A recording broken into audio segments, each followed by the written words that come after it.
Hi, everyone, and welcome to episode 235 of the Tick Bootcamp podcast. The title of today's interview is Anti-Fragile, an interview with Lauren Kingsley. My name is Richard Johannesson. And I'm Matt Sabatello. Folks, this is a really special episode, and I think this is a young woman who is personifying a really important characteristic that you need to have in order to be successful in the Lyme disease journey, and that is you have to be anti-fragile. You need to be able to overcome challenge after challenge after challenge on this journey to ultimately become healthy. So without further ado, I'm really excited to introduce Lauren Kingsley. Hey, Lauren Kingsley, and welcome to the Tick Bootcamp podcast. Hi, thank you for having me. So Lauren, why don't you share with our listeners where you're calling in from today? I'm currently calling in from my hometown of Morristown, New Jersey. So you're an East Coast gal. I am, yes, born and raised. And so were you born in the Lyme Belt of New Jersey? I was born in Denville, which I would assume is the Lyme Belt. I'm not entirely sure where the coordinates end and start and end, but yes. Yeah, it's really the whole East Coast. We, those of us who are living on Long Island, of course, think we have more Lyme disease than anyone else. But as it turns out, I think actually the state of Pennsylvania has more than anyone in the last year. And, so the tri-state area, the New York, New Jersey, and Pennsylvania areas all are full of Lyme disease. And I'm sorry, young lady, you did grow up in the Lyme Belt. I did, yes. Yeah. So talk to us about what it was like to grow up in New Jersey as a young gal in the Lyme Belt.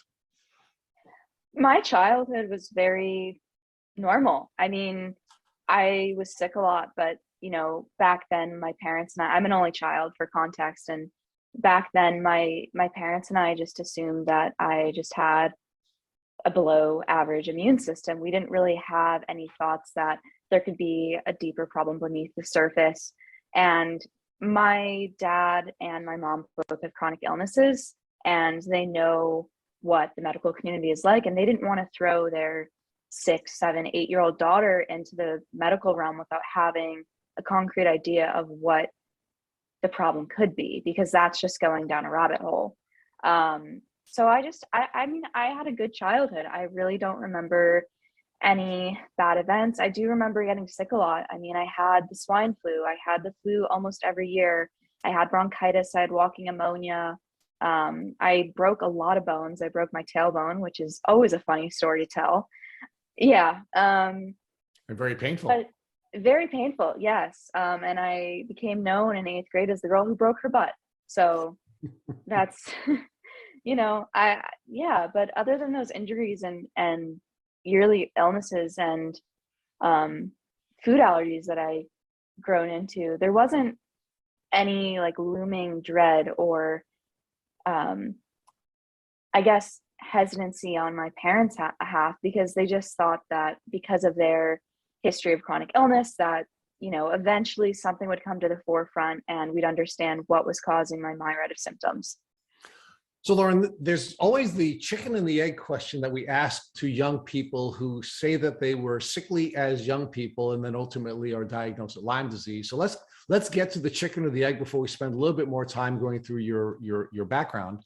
Do you believe that you had a compromised immune system genetically, and as a result of that, you came in contact with a tick and you suffered Lyme disease? Or do you believe that you either had congenital Lyme disease and or came in contact with a tick early on in your life, and that compromised your immune system and resulted in you getting sick? I think it's probably a combination of both. I do know that when I was first diagnosed, my doctor did test my mom and dad for Lyme, and one of the strands that I tested positive for, my dad also tested positive for. And so there was the link and connection that was made that, okay, there is a significant chance that I was born with Lyme disease. But I also started playing golf when I was about 5 years old, and I soon played it almost every day and then went into the competitive realm of golf. So I think there's a chance that I could have been reinfected or infected with other strands. So I don't have a concrete answer to your question. Yeah, so I don't know if there's ever a concrete answer to it. We have to just speculate about that, right? But another one of the things, of course, we've spent a lot of time with is interviewing golfers, and we've actually profiled several golfers on our Instagram page because golf is a very dangerous sport. Most people think it's not a dangerous sport, but there are many, many people whose lives are impacted by Lyme disease because they're spending so much time in the golfing community. So let's talk about that. Let's talk about golfing and how you got into golfing and what role that played in your life. Sure. So I actually live up the street from a golf course. If I just walk down the road, you hit the 15th hole, 15th fairway. And from a young age, my mom just really loved golf. She always made it a point to get involved at the club or even the local community golf course. And I love my mom. We have a very close relationship, and anything that she was doing, I wanted to try. So she took me out one day and I just fell in love immediately with the sport. And being a type A personality student, it gave me a chance to not be neurotic about school and just enjoy myself and be one with nature, which I thought would be calming, but as we'll learn, not necessarily. But I just fell in love with the game because of the mental complexity. And it's really not a sport about agility or physical prowess, but it's more about your understanding of how your mind can control the outcome of a sport, which I still find fascinating to this day. So as part of developing your skills as a golfer, were you taught anything about any of the risks of golfing? I know in some parts of the country, for example, you're always warned to watch out for snakes or warned to watch out for alligators or, you know, that kind of thing. Were there any risks that you were prepared to protect yourself from or to avoid when you were learning the sport of golf? That's a good question. I'd say, well, growing up in New Jersey, no, which is shocking considering it is the Lyme Belt. But then when I went to Florida for high school, I did play golf in high school, and every day was training on how to outrun an alligator, which sounds insane saying that out loud. But shockingly, no, there was nothing mentioned to me when I was little. I mean, obviously I wore bug repellent because I didn't want to get insect bites on the course, but there was no discussion about Lyme or snakes or tick-borne illness. Right. So when you went to Florida, you were warned about alligators, right? Be careful Right. if you're on the course to avoid alligators. But when you're in New Jersey, in the middle of the Lyme Belt, you weren't given any information about how to avoid ticks, how to check for ticks, how to remove ticks, or how to protect your health in the event that you come in contact with the tick. Yeah, there was no, now that I'm thinking about it more, there was no precautionary measure that I was ever introduced to when I was younger about Lyme or ticks. So let's talk about your education. You said you were educated in New Jersey until you went to high school, and then you were educated, your high school education was in Florida. So talk to us about what your educational experience was like. Sure. So when I was in New Jersey, I went to a Montessori school up until the 6th grade. I loved it, had a fantastic experience, very small class sizes. I was very sick during elementary. I do remember taking 2 to 3 weeks off of school because of illness, whether it be bronchitis, flu, etc. each year. And then for middle school, I went to a more standard private school for 7th and 8th grade. And that was also a very good experience and probably one of the hardest times of my life, I guess, health-wise. And now I know it, but at the time I don't think I could recognize it, A, because I was so young, and B, because I was already sick, but didn't have the understanding of that yet. I could barely eat anything. I was maybe 70 pounds and constantly worried and just obsessed with my grades. If anything, I was one of those kids that people make fun of today, that if I got a 97, I'd ask where are the 3 points. So, you know, it was just, it was obsession to an unhealthy degree. And I know that now, but again, I didn't at the time. And it was a, you know, it was a good experience overall. I don't mean to say that it was bad. And then when high school came around, my parents and we had this discussion, and my parents weren't really happy with living in the Northeast with the weather, and they wanted a fresh start. They wanted somewhere where they could be in a climate that was more, amicable to people who had joint pain because my parents both experienced that. And so we looked to Florida because my grandparents spent half the year in Florida. And at the time, my parents tried to find some sort of camp for me when they were staying with my grandparents because they wanted me to have an activity that I could go do during the day. And that's how they found IMG. And as soon as I stepped foot on that campus, I knew within my bones I had to convince my parents to let me go to school there, which would turn out to be a huge feat. And I just fell in love with everything. I fell in love with the campus. I fell in love with the program. I fell in love with the school. And soon enough, we were on a flight to Florida. We rented an apartment sight unseen with our dog, and the rest was history. And I spent 3 years there. Well, actually, let me backtrack. I spent 2 years during high school there before my illness struck. And I eventually, thankfully to the amazing staff and teachers at IMG, was able to finish my high school degree there. But I'd say without IMG, the staff, the faculty, just everyone there, I would not be the person I am today. I mean, they stuck by my side through the worst of things, and they were some of the only people that believed me when I was sick. Well, let's talk about this really cool educational experience you had before you went to college, and we're going to get to college in a minute. You had this, the benefit of Montessori education. You had the benefit of then, I guess, a public school education after Montessori. Then you went to school in Florida. So you really had an enriching educational experience. During any of these enriching educational experiences that you had, did you learn anything about ticks, tick diseases, and how to protect yourself from and protect your health from getting sick from a tick vector? Yes. Sorry, I was just trying to collect my thoughts. Yes. Interestingly enough, that education didn't really happen until 7th or 8th grade. And the only reason I say that is because the school that I went to, part of their curriculum at the end of the year was to go on a camping trip. And the camping trip was either in Pennsylvania or northern New Jersey, I don't recall. During the camping trip, we went on hikes, and I remember it was very vague description. It wasn't, very in depth, but they just said something along the lines of, be careful for ticks. You should look for ticks when you get back, and wear lots of bug spray, and be careful where you're stepping, and make sure that you're wearing pants instead of shorts. And ironically, on one of those trips, I was bitten on the eye by a spider, and my eye swelled up to the size of about a baseball. And I tell people that it was a Halloween costume as a joke because I think it's funny. Obviously, it's not, but no, the education was. It is funny. It is funny now.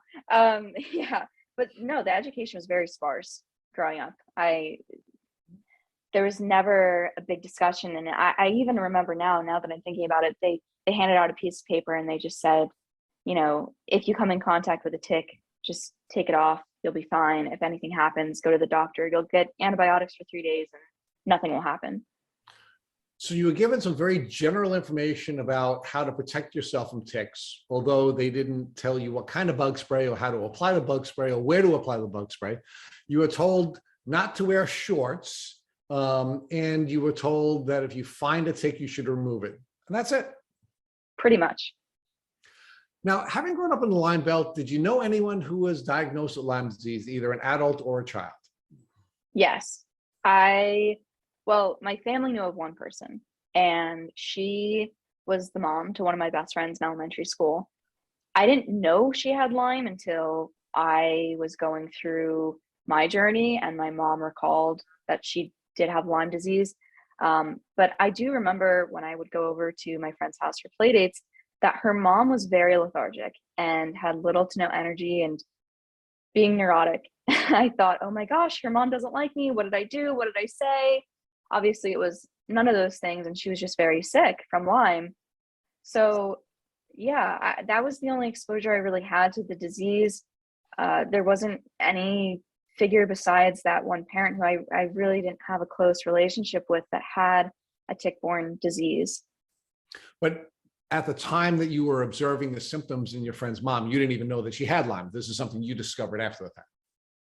Yes. Yeah. I was probably about 9 or 10 when I was going over to my friend's house with her mom that had Lyme disease, and I didn't know that it was Lyme. I just knew that she wasn't feeling well.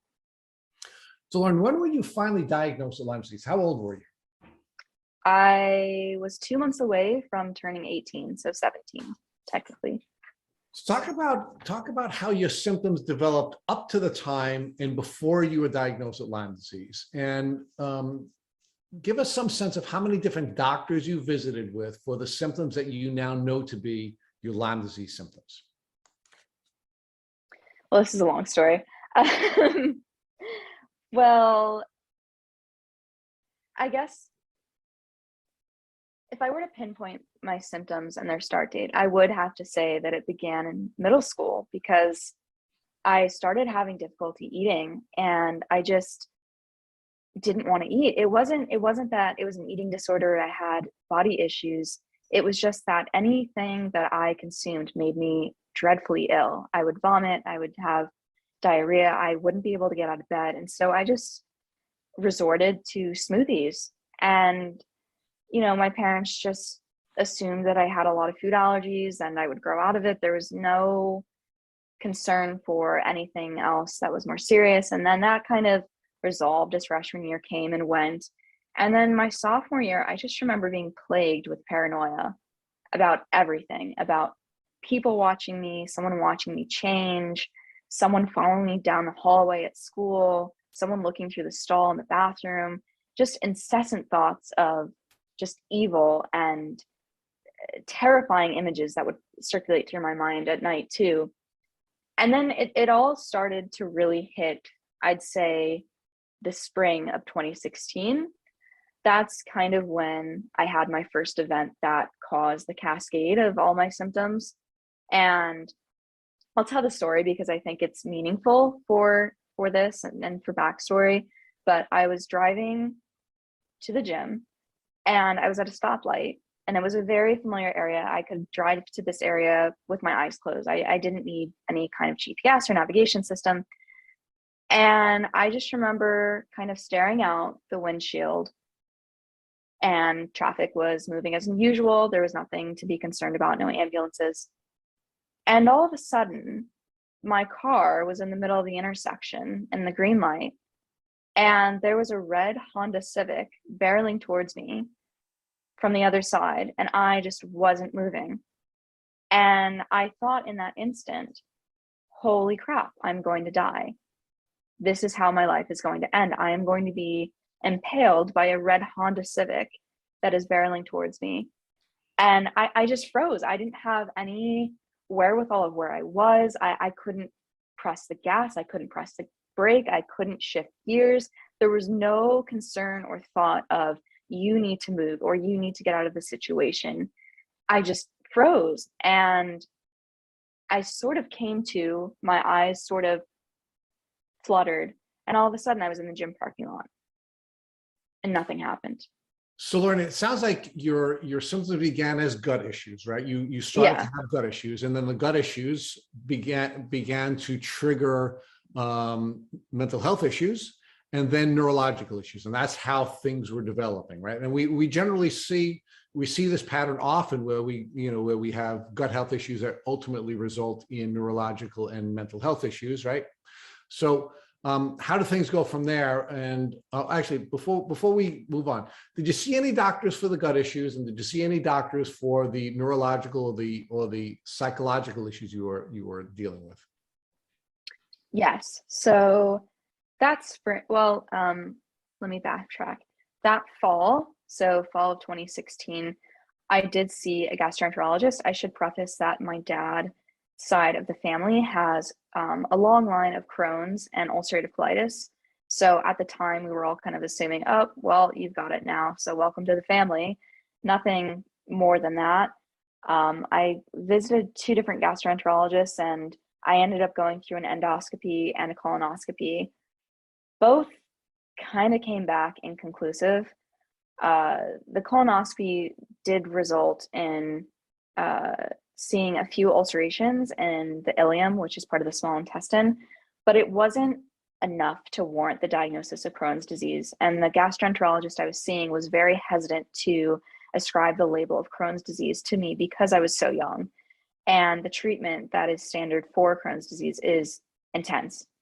So I understood that. Obviously, at the time, I was frustrated because I wanted an answer. But looking back, she made the right call. In terms of neurological or psychological, I didn't see anyone for a neurological evaluation, but I did start seeing a psychologist because my parents were noticing tendencies of anxiety that they thought I should talk to someone about. And through our discussion, she then recommended me to a psychiatrist, and I was put on Lexapro for my anxiety, which did help to a certain degree.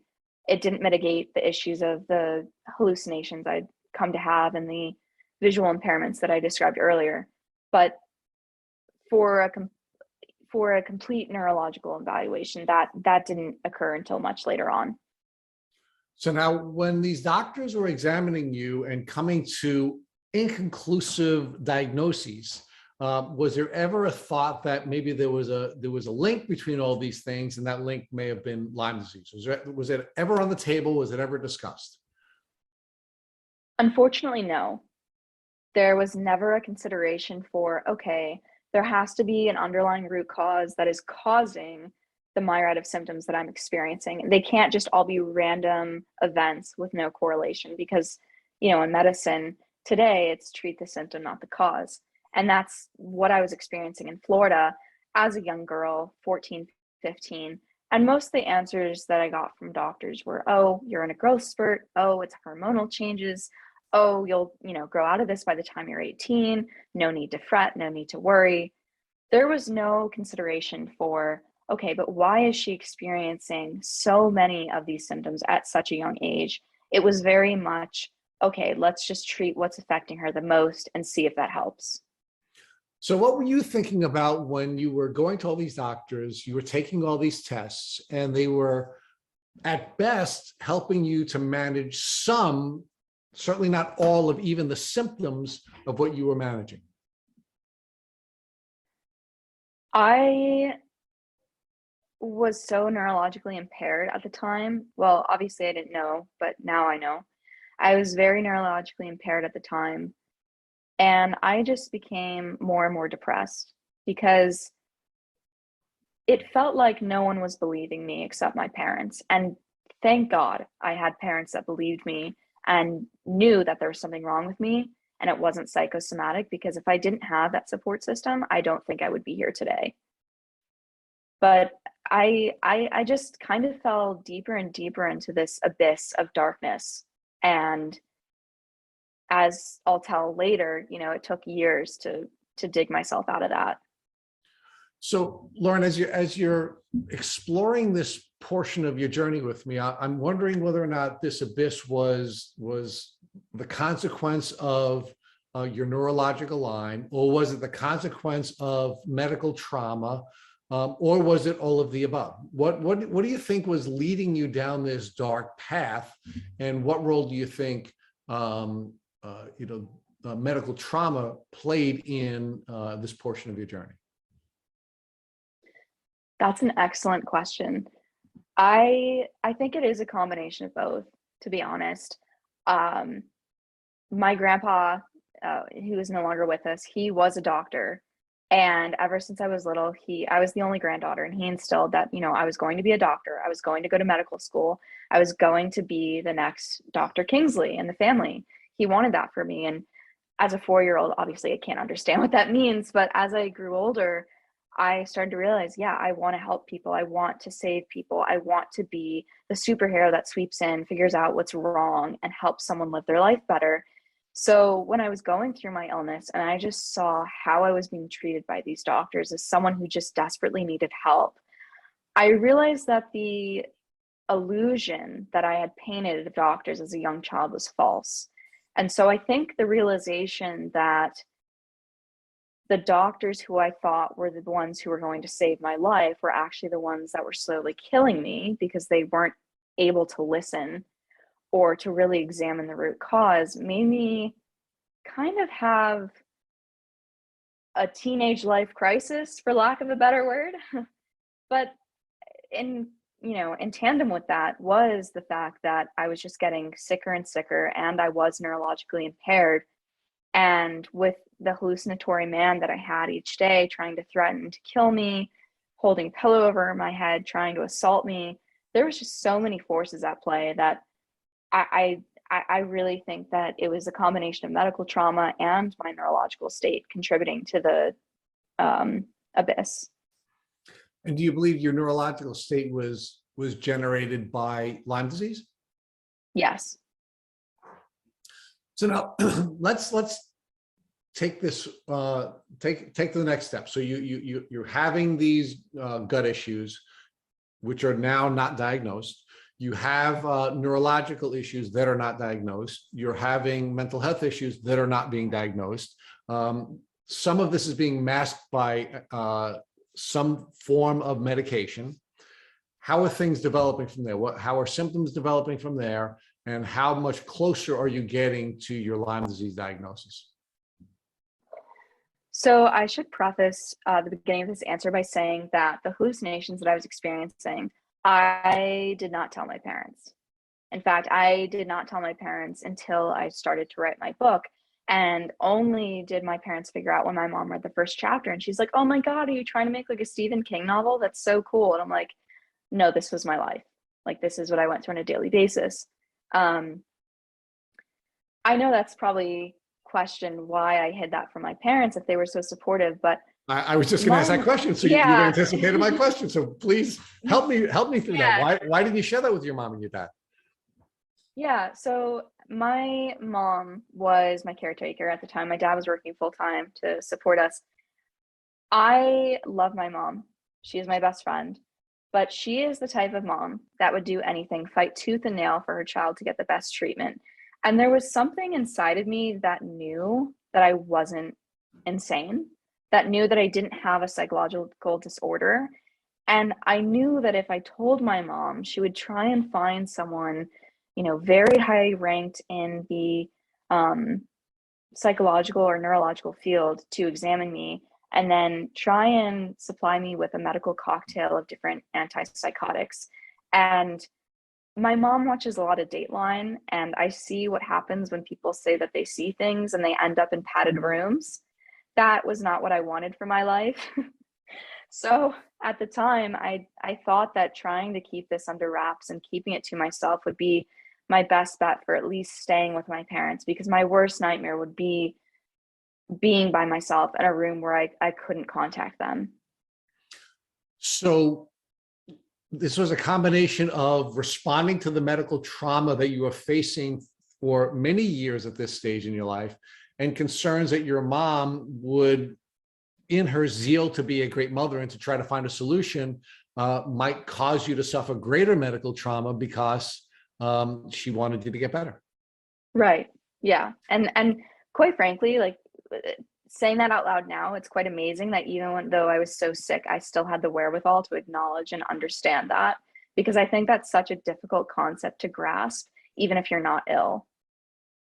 I agree. I think it is a really powerful concept, and a very difficult concept to grasp. And we've interviewed many people on this podcast. Ali Hilfiger, for example, was actually institutionalized, and she was not diagnosed until she was institutionalized. So, of course, one of the questions that I'm asking is, did you fail to get an earlier diagnosis that you might have gotten had you gone to a place like that, in the same way that Ali Hilfiger did? And again, the medical trauma cycle puts you in a position where you're now afraid of the doctor, so you're not sharing with your caretakers what your symptoms are, because you don't want to suffer more medical trauma, but then you're not getting your diagnosis, and it's just sort of like this spiral of failure by the industrial medical complex, as a result of these people not doing their jobs and then not getting the information they need to do their job for you.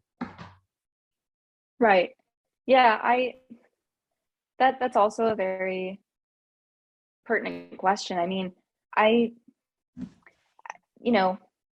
say this, and I am sorry to anyone that lives in Florida, but the medical care system there for Lyme disease is not strong at all.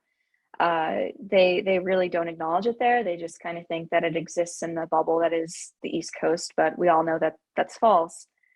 So I really don't know. Even if I was institutionalized, I don't know in Florida if they would have recognized or maybe even thought about Lyme, because I don't think it was even on the radar.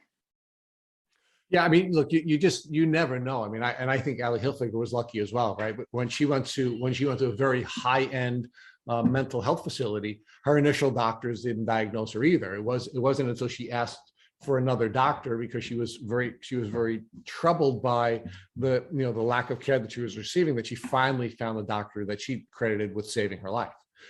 So you just don't know, right? I mean, you just don't know whether or not that's a path that would or would not have been helpful to you. And we don't know whether or not you would have gotten an early diagnosis or not. But I think it's really scary to think that you were hiding symptoms from the people who were trying to protect you, which may have led to your diagnosis. And,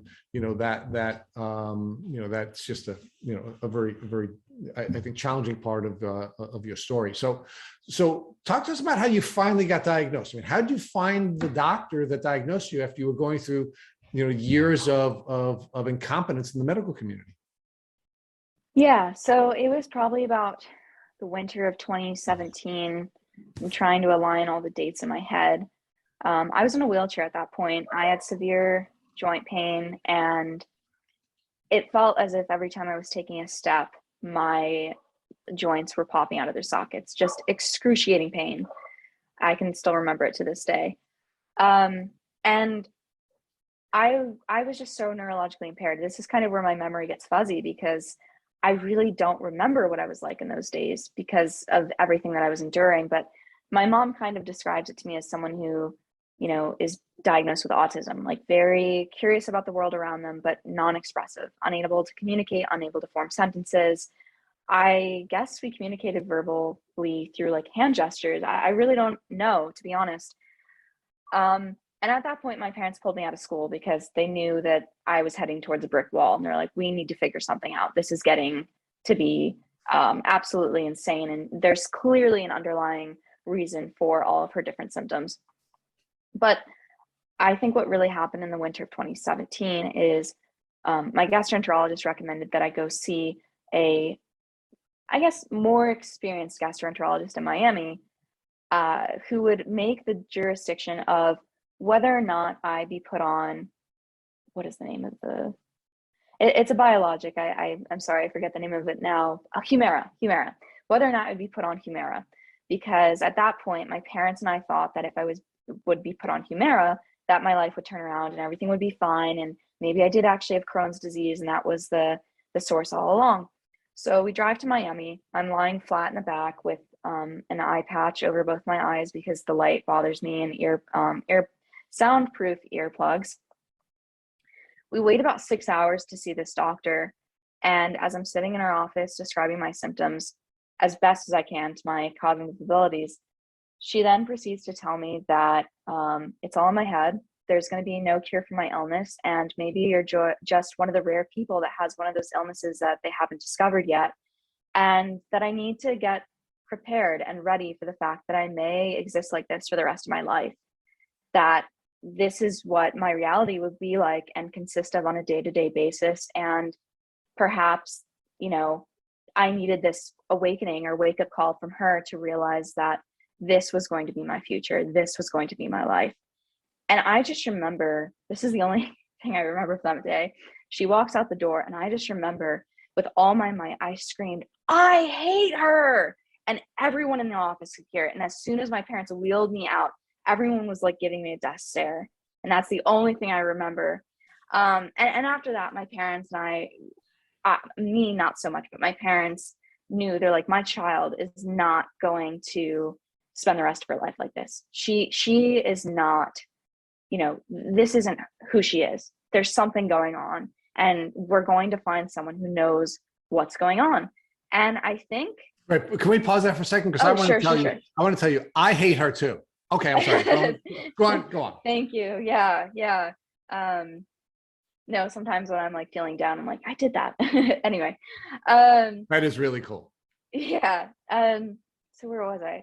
Yes. Okay. So my parents were so my parents actually had this ingenious idea to go online and they took half the alphabet. So my mom had like A through F, and then my dad had like F through Z, whatever. I'm not sure how they split it up. And they went through every single autoimmune disease, and they went through every single infectious disease, looked at their symptoms, looked at their causes, looked at their presentations, and tried to match everything that I was experiencing to the symptoms or presentations that they saw for each disease. And when they reached Lyme disease, my mom was like, oh my God, this is Lauren. Like, she is a 100% match for Lyme. Everything that she's been enduring for the past year is everything that Lyme says. So let's pause there for a second, Lauren. Let's Sure, pause there for a second. So how many doctors had you seen up to the point where your parents were turning to Dr. Google? I'd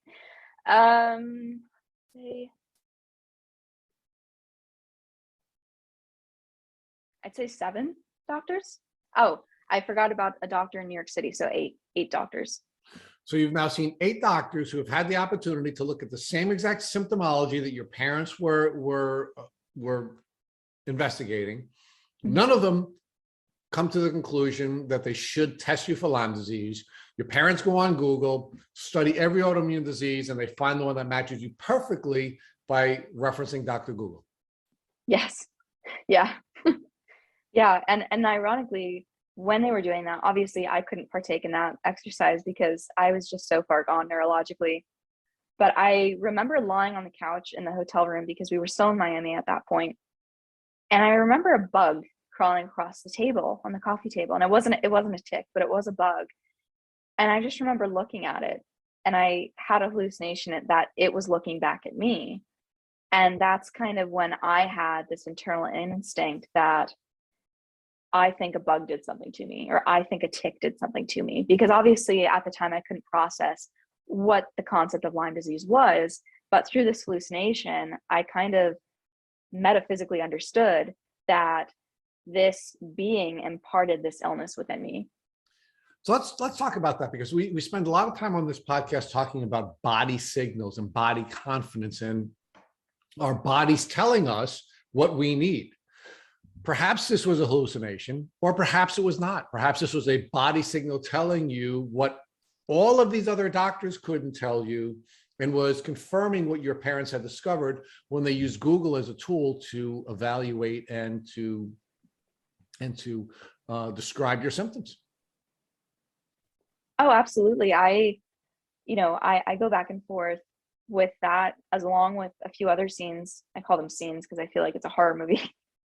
I go back and forth between that, along with other points in my illness, of whether or not they were fact or fiction.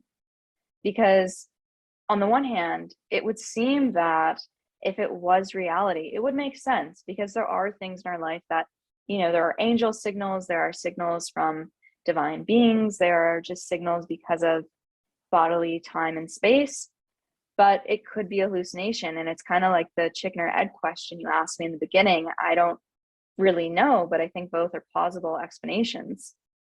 Well, see, one of the challenges that I don't think we spend enough time talking about is the impact that medical trauma has on your ability to read your body signals, right? Because when you're sitting down with a doctor, right, you're a young kid in a wheelchair, and the doctor's saying, hey, it's all in your head, and you're going to have to live like this for the rest of your life.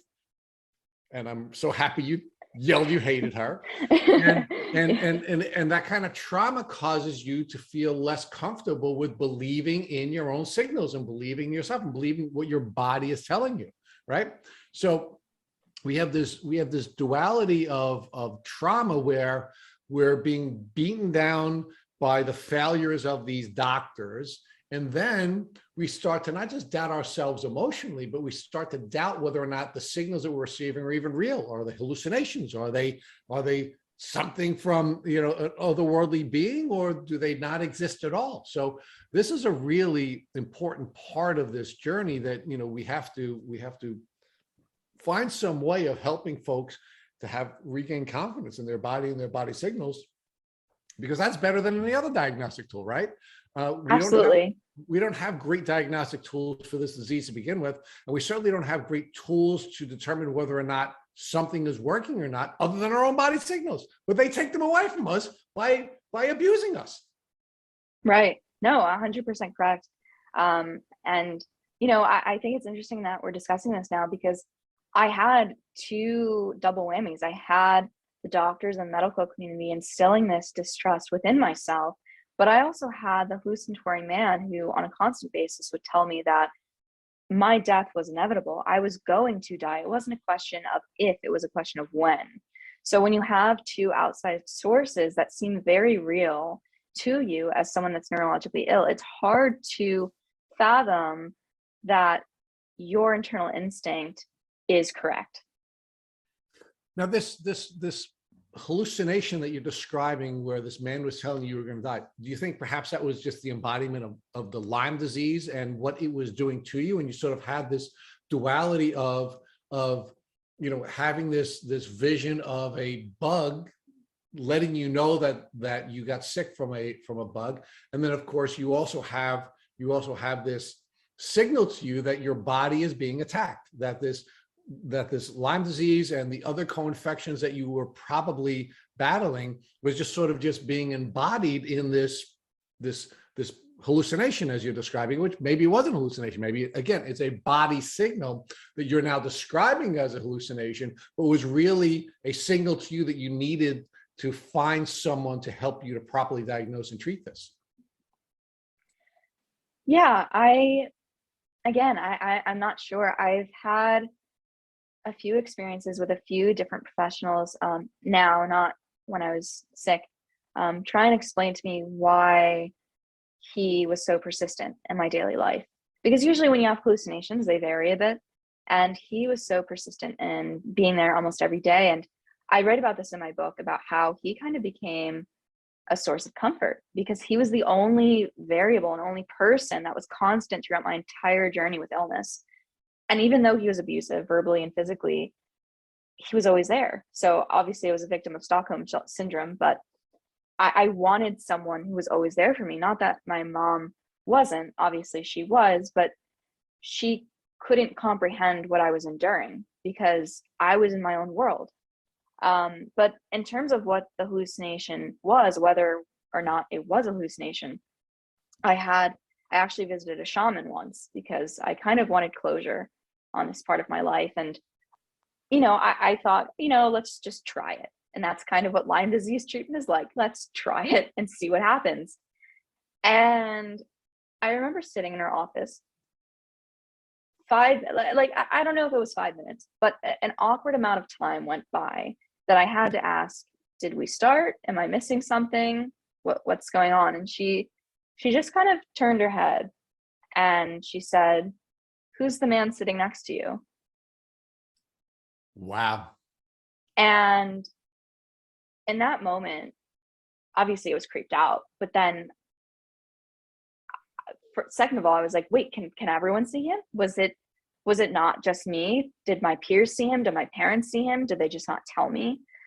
And she eventually, told me a lot of things about what, her thoughts about the hallucination and who he was. And her explanation, which is pretty frightening if you ask me, was that he was a soul that did not pass on correctly or pass on to the other side.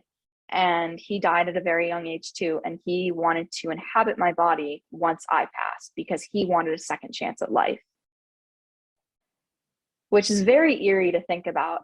I don't know if this is the actual reasoning behind him and his appearance, but it's something that I will never forget because that experience was 1 in a million. So whether or not it was real, whether or not he was someone trying to take my life so he could live again, the world may never know. Yeah, I don't know. I'm getting, Lauren, I'm feeling like I want to say I hate you to the shaman too, but maybe I'm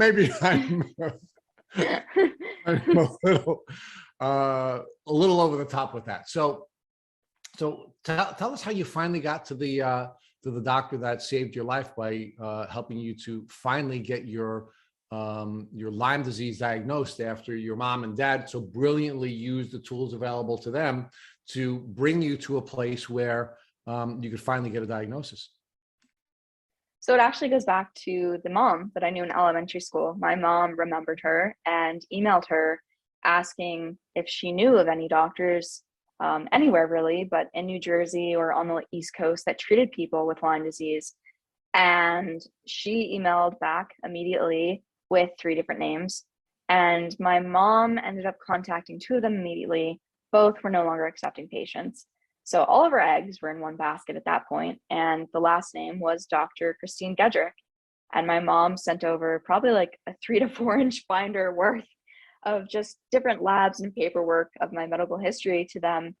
And within 30 minutes, she received a call from the center. And it turns out that at the time, she's no longer with them. But at the time, the manager of the Gedroic Medical Institute was the mom of another one of my good friends from elementary school. And she recognized my name on the application. At this time, it was probably about January or February 2018. And she said over the phone that their next available appointment would be August of 2018. And my parents knew that in the state that I was in, it was improbable that I would make it that long. Situations were dire. I was no longer eating. I was no longer really doing anything. I required my parents to help me get in and out of bed. So she ended the phone call and just asked that if you had an earlier cancellation, please let us know. And within a week, someone, I guess, had canceled, and they called my mom back and said, we have a cancellation on March 14th. Can you be there? And my mom said, we booked the flight. We're going to be there. So someone was looking out for me, because if there wasn't that cancellation, I don't know where I would be. So Lauren, I just want to point out, I've been listening to this the entire time and just amazed. You guys, I mean, your story is so inspirational, but here you are today, and people listening are hearing you and seeing how well you are. But you just told us, and you just told Rich, that you were months away from thinking that you wouldn't live past the next few months to see your doctor, correct? Correct. I was, so for context, I'm 21 right now. And at the time I should have graduated in June 2018. I was pulled out of school at the beginning of September 2017. I was fully convinced I was never going to graduate high school. I was fully convinced I was never going to live life without a wheelchair. I had this preconception that obviously was instilled by doctors that I was going to live like this for the rest of my life. And if that were the case, then obviously I couldn't attend classes or finish high school because I was so neurologically impaired. So I knew that time was of the essence. And my parents knew that too, with how I wasn't consuming anything. And just, I looked very sickly. Like, there's some photos that I keep just because of, for memory, but it's hard to look back at that time because those photos, they're not me, and it's sad. And just for context, Lauren, you barely could stand or walk, right? I mean, I know from your questionnaire and offline discussions, you couldn't even really stand, right? Could not stand, let me rephrase. I could see, but I almost had dyslexia when it came to reading. Like, all the letters sort of jumbled together, couldn't really understand formal sentences, severe nausea, migraines, vomiting spells. I remember the only thing that I would do during the day is my mom would get me up out of bed, and I would just sit on the bathroom floor naked on the cold tile, just praying that one day I'd be better, that one day I'd miraculously not feel the way I was and I would be back to who I was. Lauren, did you think that you would get better? Because you mentioned that you had, it sounds like, varying times where there were times you felt like you would never get out of a wheelchair, but then you had hope. So was it an up and down journey where you had some hope and then you didn't have hope, or was it pretty much constantly that you felt like you would never get better? I'd say it was a pretty much constant feeling that I didn't think I would get better, but there was always this subtle glimmer of hope for the future, hope of graduating high school, of going to college. It wasn't as persistent as the knowledge that I was probably not going to make it. So I'd say that overall, the pervasiveness of that feeling kind of overrided any glimmer of hope that I had. So talk to us about now your doctor's appointment. Thank God you got in earlier because of a connection. So what was this doctor's appointment like when you first went to see Dr. Gedroic? I remember my parents rolling me into the building in my wheelchair, and I remember sobbing hysterically. And I remember saying to my mom, what if she's just like the rest of them? Then referring to the doctors. And I remember my mom saying, if she is, we're going to do what we've been doing. We're not going to stop until you're well. And it was pretty much silent until we got to her office. And I remember sitting in the exam room with her, and something about her nature just seemed different. She didn't seem like the rest of the doctors I had seen. She seemed compassionate. She seemed understanding. And even though I had barely known her and barely been introduced, I felt that I could trust her.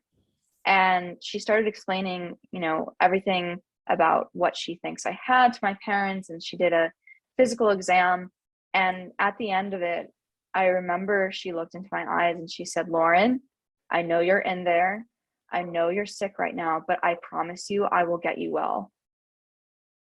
And at that point, like, I don't even know if I cried, but I just remember thinking, maybe I'm not going to die after all.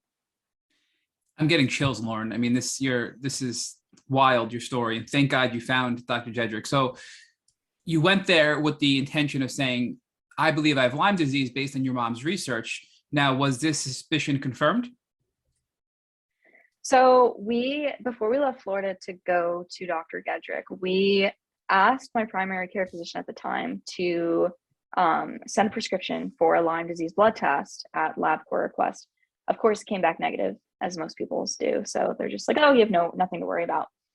So when we went to New Jersey, I mean, presentation wise, it was kind of inevitable to not be diagnosed with Lyme because everything just matched. But eventually through more LabCorp testing and also I think IGNX, which is a lab in California. Nice. Yeah, that's when like it was like a Christmas tree. Everything lit up, like positive for this, positive for that, positive for this. I think all in all, I tested positive for 7 strands. 7 strands of Lyme disease. Yes. Mm-hmm. Did you test positive for any other co-infections like Babesia, Bartonella, those types of things? Babesia, Bartonella, Rocky Mountain spotted fever are the only 3 that I recall. So now that you have this confirmation through IGNX and clinical through Dr. Gedroic, what was your first course of treatment? So at the time, we were only going to be in New Jersey for 6 weeks because that's kind of what Dr. Gedroic's office said. It's going to be a very intense treatment, but within 6 weeks, she should be at a place where you can manage. Of course, she's going to need, additional treatment, but it's not going to be the same intensity of this main treatment. By the time we finished the first appointment, I was scheduled for an IV the next day. And within the coming days, I got 1000% worse, just deteriorating overnight. And my parents knew that, okay, this is not going to work. We're going to stay as long as she needs. We're not going to force her body to ingest and absorb all this medication within 6 weeks if her body is going to revolt like this, because she will die if she has to endure this. This is not going to end well. And so Dr. Gedroic agreed, and we scaled back, and that then required me to pretty much go in every day, 5 days a week, for IVs that lasted as long as 5 hours because of how slow they had to push the medication through the IV. And that was about 5 to 6 months of my treatment, just every day, Monday through Friday, going in for an IV. And that wasn't even the worst of the treatment. Laura, before you go on, what were in these IVs you got for the first 5 to 6 months? So they were a combination of glutathione.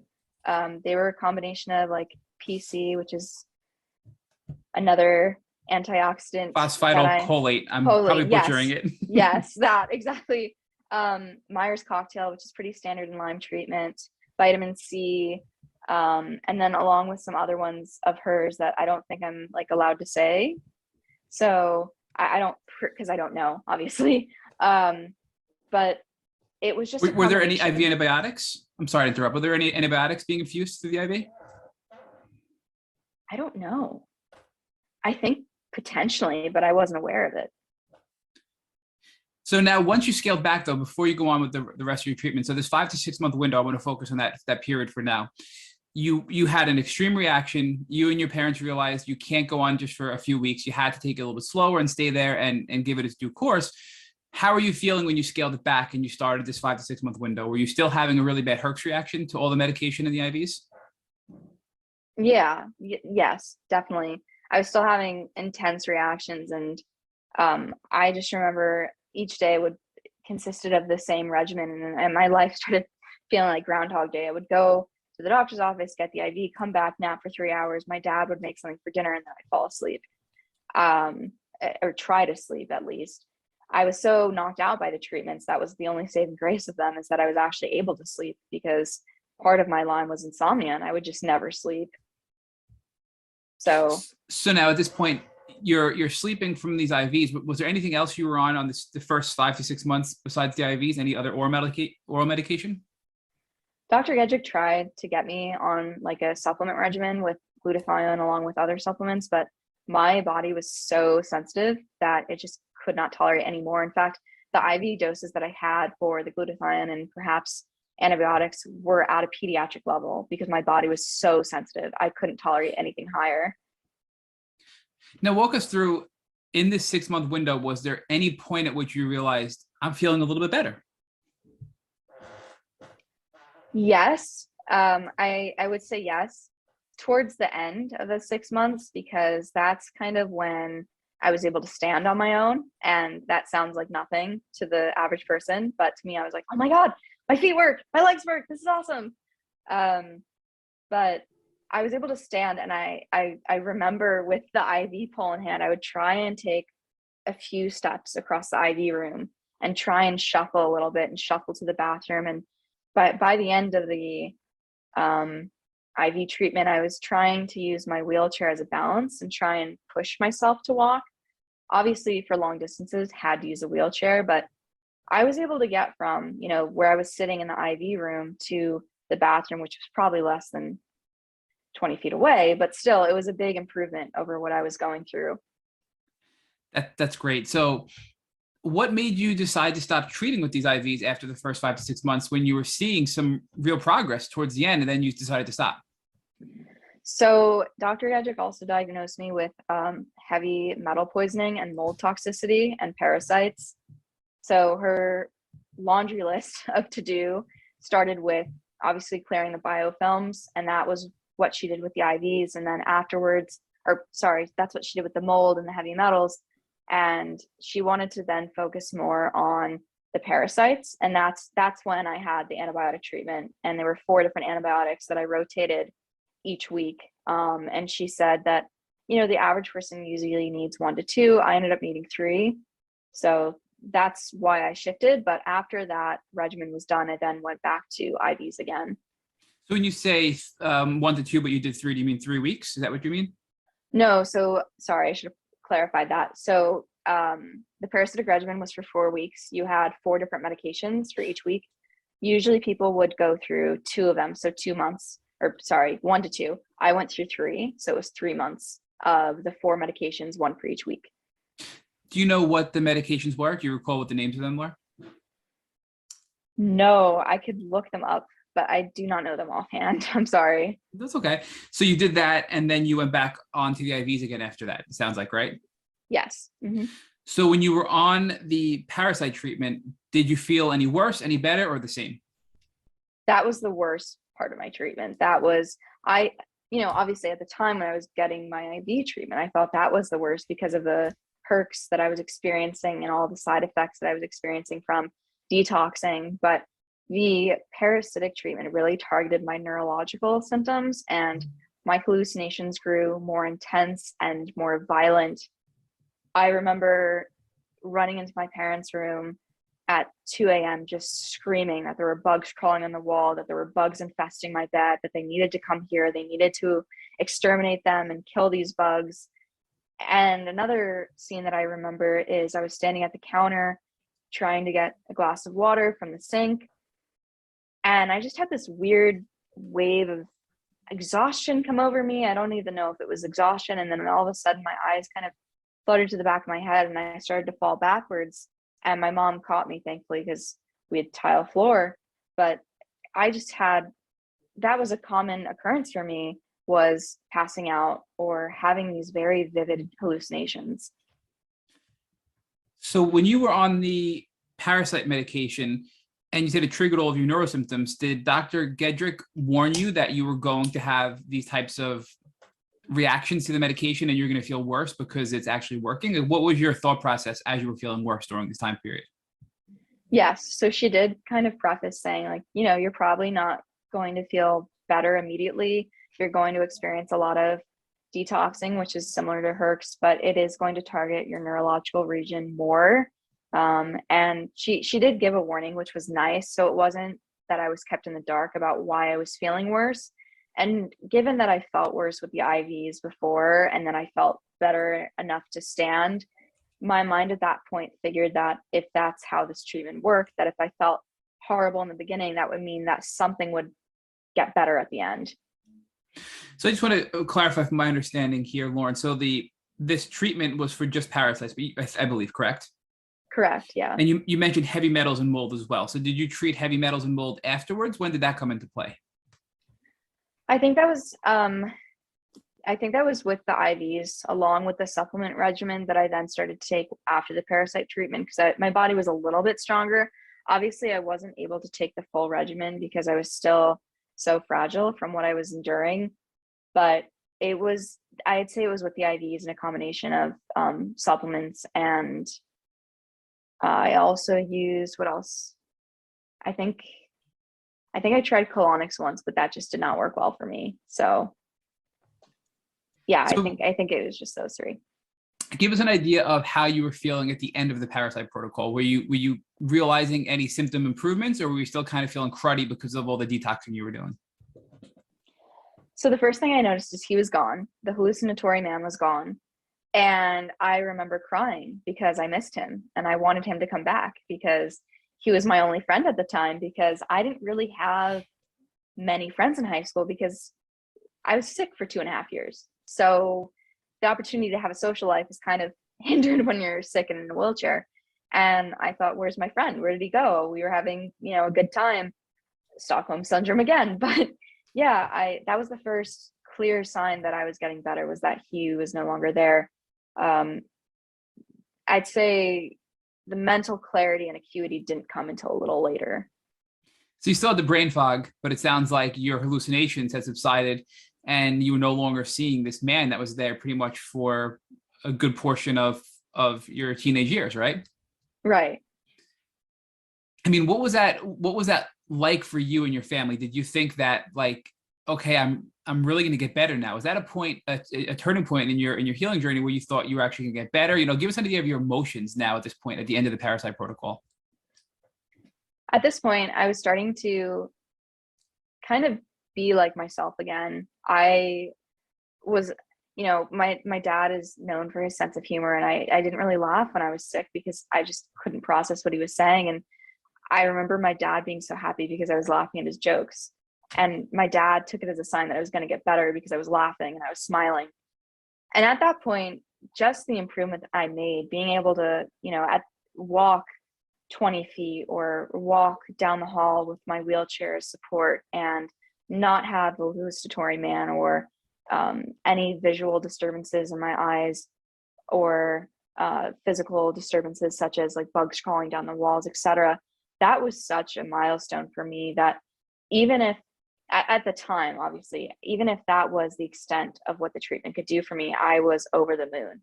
I mean, that was 1,000% better than where I was 7 months ago compared to where I stood then.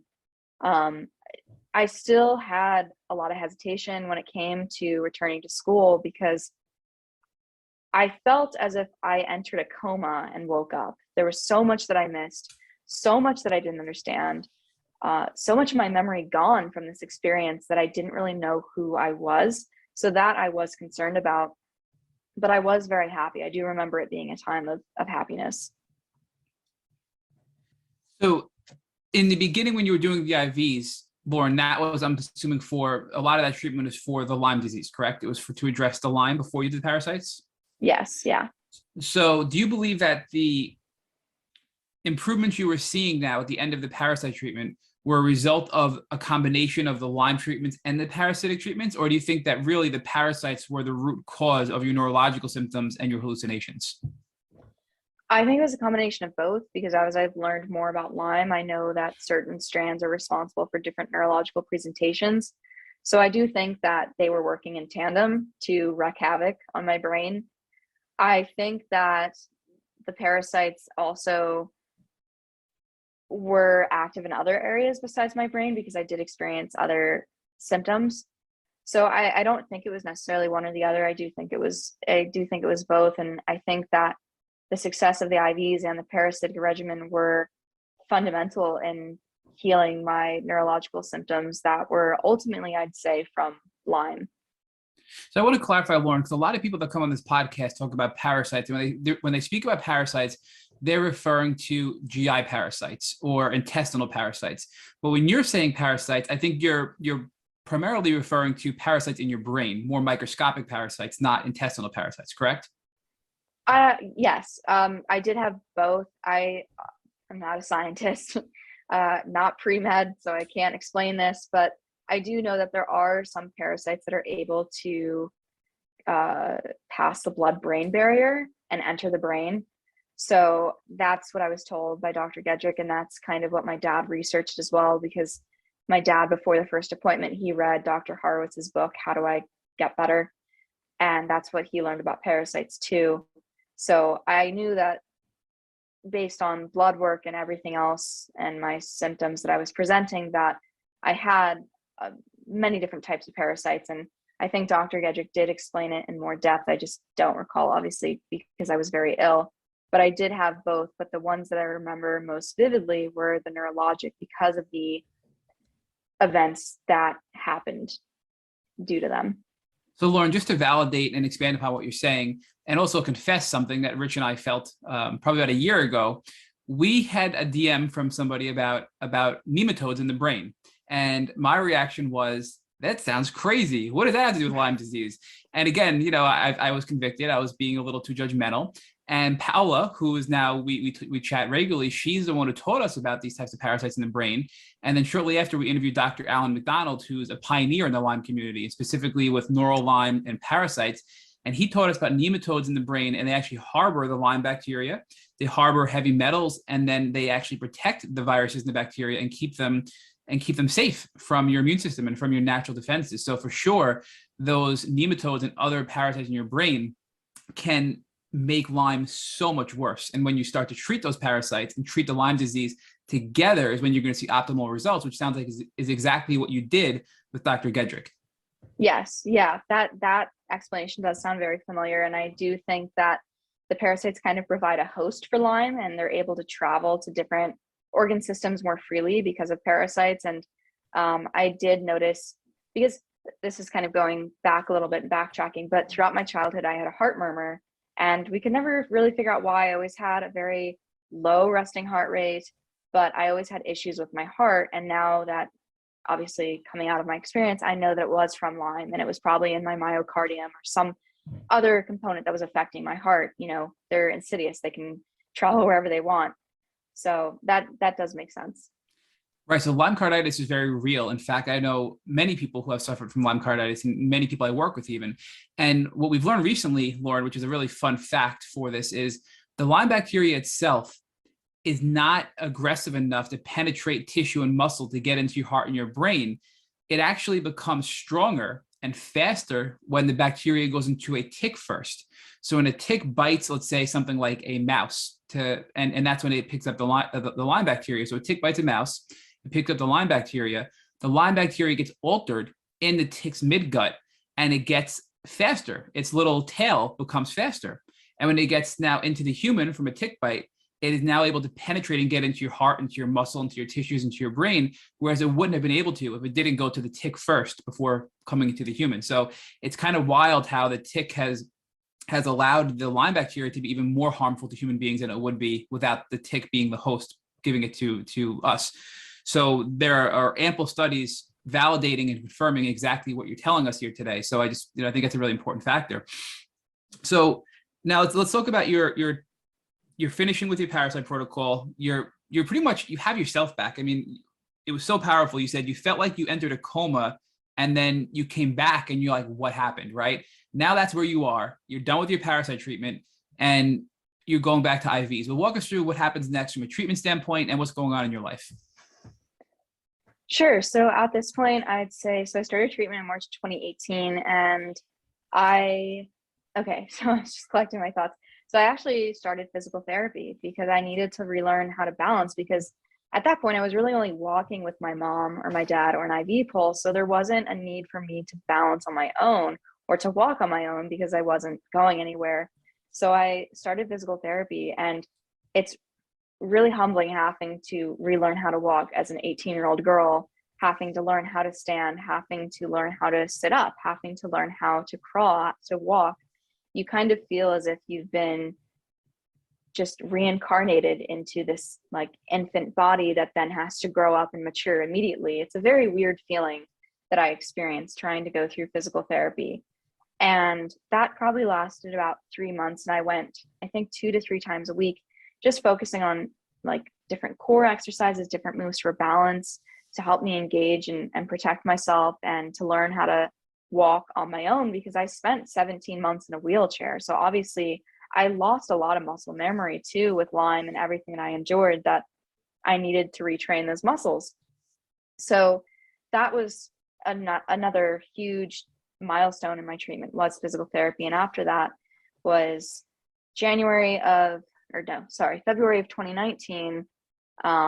I went back to Florida for the first time, and I wanted to go see the staff and faculty at IMG. And I was medically cleared to travel by Dr. Gedroic, and it was the first time that I didn't need a wheelchair to travel. I was able to walk. Obviously, at this point, I couldn't carry a bag. I really couldn't carry anything heavy, but I was able to walk, and that was a huge accomplishment for me. Congratulations. I mean, this is, I'm telling you, I'm getting chills all throughout this podcast, Lauren. This is such an amazing story of hope for people that are really suffering, right? I mean, you were close to dying, and look where you are today. I mean, that's beautiful, the transformation that you've made. Now, I do want to ask you about the physical therapy, because we've had a lot of people talk about physical therapy. I've had probably all in all over 5 different physical therapists I've seen throughout my Lyme journey. And when you go into physical therapy and you tell them that you're there because you have Lyme disease, or you're recovering from damage due to Lyme disease, I can tell you some of the ones that I've been to, and many of our guests that have been on this podcast before you have told us the physical therapists kind of roll their eyes and they don't give them the attention or the care they deserve because of the controversy over Lyme. So what was that like with you and your physical therapist, and understanding that the root cause of all this was tick-borne illness and Lyme disease? Did that have an impact on your treatment in physical therapy? Yeah, well, no. And the reason is that because the medical trauma I endured and my trust in Dr. Gedroic, I did not see anyone in the medical field unless they were approved by Dr. Gedroic. Because if they were approved by Dr. Gedroic, they were a good person. That's what my brain thought, and I still think it's true. I hold by it.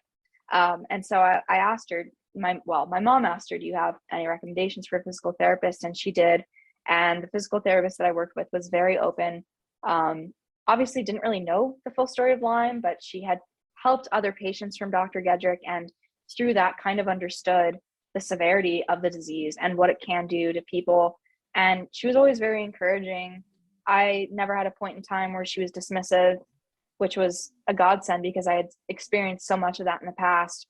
So I'm very lucky in that regard. But ultimately, no, it was a very positive experience for me.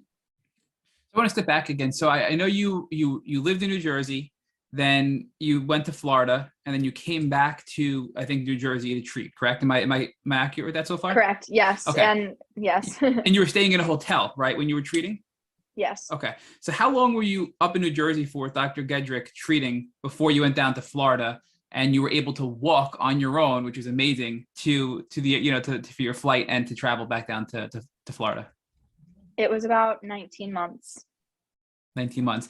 And now at this point, were you done treating? Where were you at with your treatment standpoint? Were you still doing IVs? Were you doing supplements? Where were you with that? So I was still doing supplements. To this day, I still have a supplement regimen that I take every day. But I went back down to Florida because I should backtrack a little bit. Once I was going through physical therapy, I kind of had the mental clarity that I thought was needed to finish high school. So I was able to homeschool virtually with Florida Virtual School, which IMG was very grateful to let me use. And I was still able to graduate from IMG, which is also something I'm very thankful for. So I started the second semester of my high school experience, which is all I had left to complete. And in February, I went down to Florida because I had AP exams in April and May. And I wasn't done with treatment. I felt 1,000% better than where I was. Obviously, I was able to walk to the gate, which is a huge accomplishment for me, but I wasn't where I wanted to be. And obviously, knowing the extent of Lyme and how pervasive it is, I'm grateful that I was able to get to a point where I could recognize I want to get better than this. I know there's a point where I can get better than this. So I went to Florida knowing that I would come back to New Jersey over the summer to finish up my treatment for another 3 to 4 months. So did you finish high school virtually? Did you graduate? I did. Yeah. I finished my AP exams. I did really well on them. Shockingly, I was like so surprised. I graduated high school. I walked across the stage, and I think my parents were the loudest ones in that building because there were probably over like 1,500 people there, and all I heard was my mom screaming. And it turns out that the headmaster of IMG at the time, he was diagnosed with Lyme disease too. So we bonded over that. But it was a moment I will never forget, because for so many years I thought this is never going to happen. I'm never going to graduate high school. I don't even know what I'm going to do, but I never thought it was achievable for me. And that moment in June of 2019, I was just so grateful. I was over the moon. And again, for context, you told us earlier that you were communicating with your mom by using hand gestures because you couldn't even speak. And now fast forward, you're graduating high school, your health is significantly improved, and you're going back to Jersey now to continue on with your treatment to get even better. So walk us through now. You graduated, you go back to Jersey, you're with Dr. Gedroic, and you're continuing on with your treatment. So what was that treatment that you were continuing with, and walk us through the next steps there? So it was a continuation of the IV treatment that I went to in the beginning, but it was a little more, not intense, but I guess it was intense in terms of the dosage, because my body was able to withstand the effects of the adult dose. It was more of that, and it was kind of an ever-changing supplement regimen depending on what my blood work showed. I had blood work done pretty much every month because of, again, how fragile I was. So it mainly consisted of just different IVs, changing the dosage, changing the variation between the supplements that I had. And during those months, my parents were like, "You're taking a gap year." It wasn't a question. It was like a command. You are taking a gap year. And I was like, do I have to? I really want to go back to school. And they're like, "Nope, you're taking a gap year." So now walk us through, when you say IV, were you going there and getting an IV put in every day through a vein in your arm? Or did you have a PICC line put in or a port put in? How were the IVs actually administered for you? So I was thinking about getting a PICC line, but I had so much medical trauma in the beginning that I just had no interest. I'd rather be poked every day than have to go under some sort of procedure like that. So I decided to not do that. The IVs towards the end of treatment, the 3 to 4 months that I'm speaking about, it wasn't every day like the beginning of my treatment because it wasn't necessary. I'd say it was twice a week at maximum with the IVs, along with electric stim. And there was also ozone therapy that I used in conjunction with the IVs. And the IVs consist of the same medications that I spoke about earlier. So when you introduced ozone, when you went back to Jersey, was there anything noteworthy there? Did you herx worse than you ever had before? Did you feel any better? Do you think it was worthwhile? Ozone is a really, I think, important topic because many people consider getting ozone, but don't want to waste their time or money with it if they don't feel it's going to be helpful for them. Yeah, no, I understand that. So I had nasal ozone, and then I had blood ozone. Quite frankly, blood ozone didn't really do anything for me. I didn't notice any significant difference between blood ozone, but nasal ozone I did. I felt that I had taken like a gram of cocaine. Like I had nonstop energy. I was able to read a book, like a 300-page book, in maybe an afternoon, just absolutely incredible things, something a superhuman I thought could accomplish, because at the time I didn't have the wherewithal or capability to do. So I would recommend nasal ozone, but again, blood ozone is kind of hit or miss. I know some people that have huge success with it and they swear by it, but for me personally, it didn't really do anything.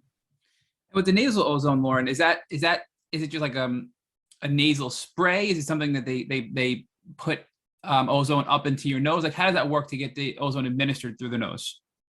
Yeah, I'd say it resembles a nose spray.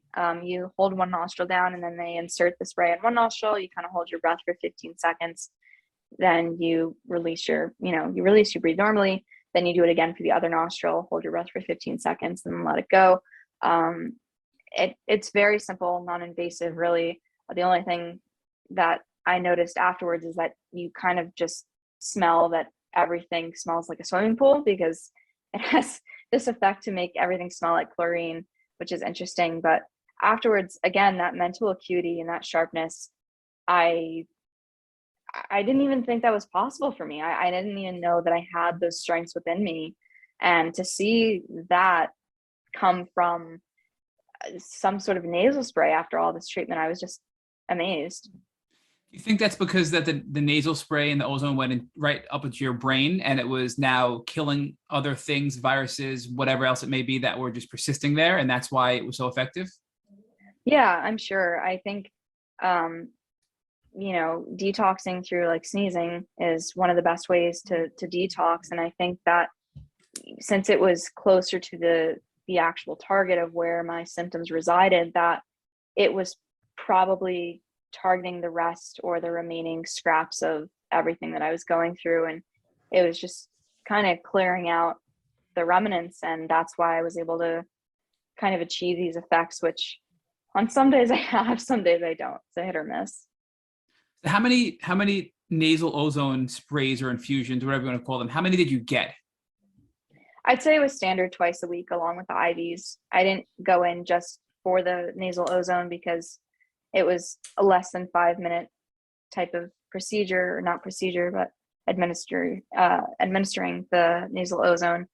And then after the 3 to 4 months were over and I was still in New Jersey for my gap year, I came in as needed because I did notice a significant difference with my mental sharpness, and Dr. Gedroic was okay with that. So I want to just go back to the physical therapy. You mentioned that the physical therapy made you well enough and cognitively well enough to go back down to Florida and finish school. Do you think that the physical therapy helped you with your cognitive abilities because of blood flow being a problem and being so, in a wheelchair, your blood flow wasn't probably optimal. And as you're doing physical therapy, you're getting things moving, you're strengthening your muscles, and you're improving blood flow to all of your key organs like your brain, which allowed you to then have more cognitive abilities than you did before. You think that's, I'm trying to understand why physical therapy helped you with your brain fog. I think that's a very solid explanation. I hadn't considered that, but I think that when you're sedentary for such a long time, 18 months in my case, that your blood does and can pool, and so you're not getting the same circulation of oxygenated blood, and your hemoglobin levels are probably a little bit different than someone who exercises regularly. So I think that physical therapy could have definitely contributed to my mental clarity later on. I really hadn't thought about that until now. So I just want to ask, so we know physical therapy helped you with the brain fog. We know that the parasite protocol was really helpful and got rid of your hallucinations. And obviously all the IVs were extremely important to treat Lyme and everything else as well, the heavy metals and the mold. But was there anything you did specifically that had a very quick response where you had like that aha moment that, okay, this treatment allowed me to have this improvement with my symptoms? No, I don't. For me, there wasn't. Obviously, I think that's what everyone in the Lyme community looks for, is a quick fix or something that will alleviate their symptoms. And they, the miracle pill or the miracle drug, oh, take this and you'll feel fine. I wish that was the case, because I think that if someone creates that, they will be a millionaire. But for me, no, it's a combination of a multitude of things: supplements, IVs, ozone therapy, physical therapy, exercising nowadays, not then, obviously. There isn't just one thing, and there isn't something that I instantaneously knew caused a change that I noticeably saw within myself. You just said then versus now, but then wasn't that long ago, right? I mean, I think we're almost into 2019 in your journey, right? Yeah. So, I mean, Yeah. again, look how far you've come since 2019 in the last, a little over 2 years. So now let's go back to Jersey. So you're in Jersey, you're finishing up your IVs, you're doing the ozone. At what point does that change? Do you stop? Do you make a change? What are the next steps from there? I ended up stopping the IVs around December of 2019. Just because Dr. Gedroic, after reviewing all my blood work and seeing where I was physically, didn't really think it was necessary unless I needed it, because I felt that I was feeling a certain symptom that I wanted to combat, like lethargy or brain fog. So I just stuck to the supplement regimen and tried to start exercising a bit, because that's something that I really love to do, is exercising. And when you go through an experience where you almost die, you then have this perspective and, I guess, vision of the world that, oh my God, you can die at any moment. We have to do everything right now. Within 2 hours, we could be hit by a train. You never know. And I sort of had this attitude that I had to do everything then and there. And that's when I started to make a few mistakes. I wouldn't call them careless, because I was cognitively aware of what I was doing, but I decided to try CrossFit because I thought it looked cool. I thought it would be fun. I wanted to get back into shape. You tried CrossFit and you just started walking again. I was walking and I was doing physical therapy. It was not a good idea. It was really not a good. And my mom was like, "Why are you doing this? This is like a terrible idea." She was not a supporter of that. But the physical therapist actually that I worked with, her office was in a CrossFit. So I saw all these people doing these exercises while I was learning how to walk. I'm like, wow, these seem like really cool people, really strong, very confident. And I wanted that for myself. And so I thought that CrossFit was the only avenue that I could pursue that would give that to me. And obviously that's not the case. And I didn't hurt myself, thank God, but I just noticed a lot of symptoms starting to come back: joint pain, muscle pain, fatigue, lethargy, just not feeling well. And I realized immediately, once I experienced those symptoms, that I needed to stop. I think this is a really important tip you just gave us, Lauren, because movement and exercise is really important to recover from Lyme disease. And in fact, many leading doctors feel that if you don't move and you don't exercise, you won't be able to fully recover to your fullest potential. But you did too much too soon, and you saw a resurgence of a lot of your symptoms, and you had to back off. And I think it's that balance that's so important when healing from Lyme disease and recovering. And to Rich's discussion with you earlier, you're identifying your body's signals. Your body was telling you, hey, this is too much too soon, and you're going to get sick again. And you listened to your body, thank God.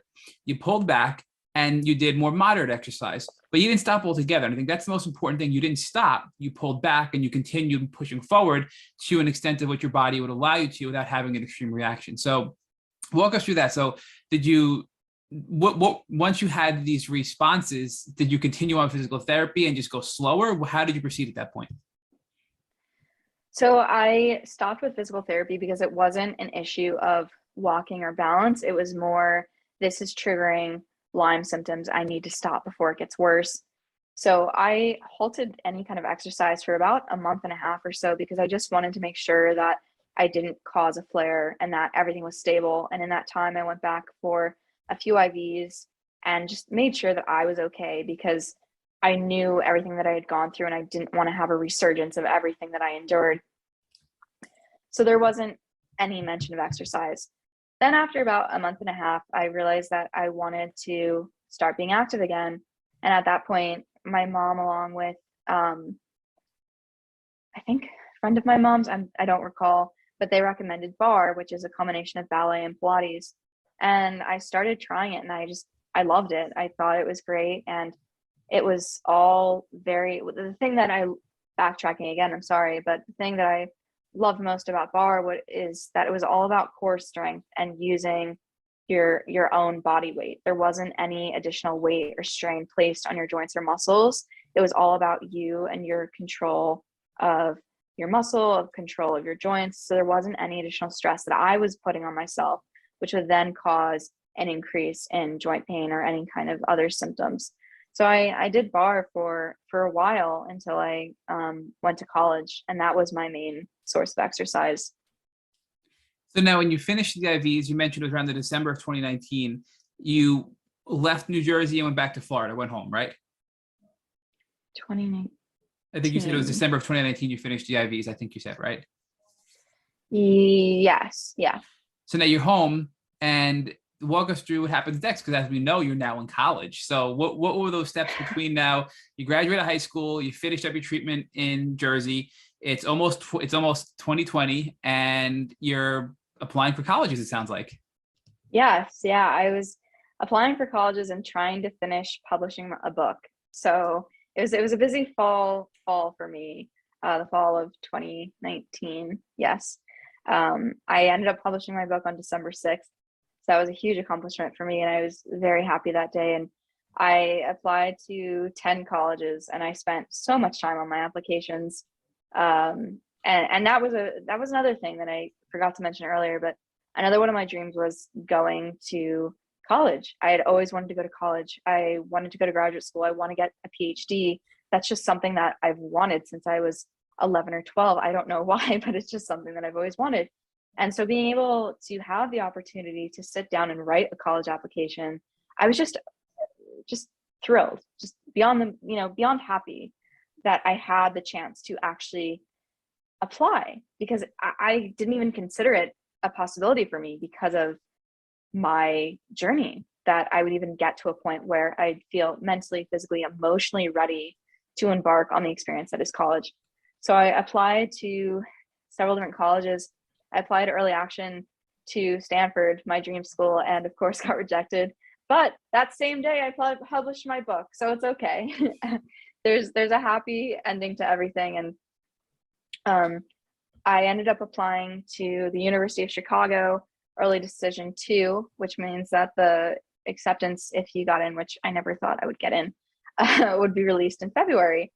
And I think I told you this earlier, the story, but my parents wanted to keep me on the East Coast because they didn't want me to be too far from home. They wanted me on the same time zone. If something were to happen, if I were to relapse, or if I needed help and my mom needed to get on a flight, or my dad even, they wanted to know that, I was within, a reasonable distance away from home, not so far. Clearly that didn't work out because I applied to Stanford. So, things change. But I remember that was like the only school that my mom was like, all right, fine, you can apply, because we all kind of knew, like, what are your chances, So then behind their back, I applied to the University of Chicago, early decision. And there was just something about the school that I just fell in love with. And I'd never been to Chicago, never been to the Midwest, but I was like, you know what, this could be a great experience if I get in. If I don't, it's okay. I tried my best. This is still a great experience just applying to college. So I'm happy either way. I remember applying to U Chicago and not telling my parents, and I used a friend's credit card to pay for the application fee, obviously paying them back. And I had other college interviews in the beginning of January 2020. And in February 2020, I heard on a Monday that I would hear back that Friday. The entire week, silent with my family, did not mention anything, because obviously, again, I'm like, what are the chances? I'm not going to get in. Their acceptance rates, less than 10%, 6%? Who gets into U Chicago, right? No one gets into U Chicago. So then February 14th comes around, and I'm on some kind of message board that's for college acceptances, and people are posting, I got accepted, I got rejected, I got waitlisted. And obviously that just intensifies your anxiety surrounding the situation. And so I finally get the email, and, I'm anticipating, we're sorry to inform you that. And it's like, all right, well, I tried.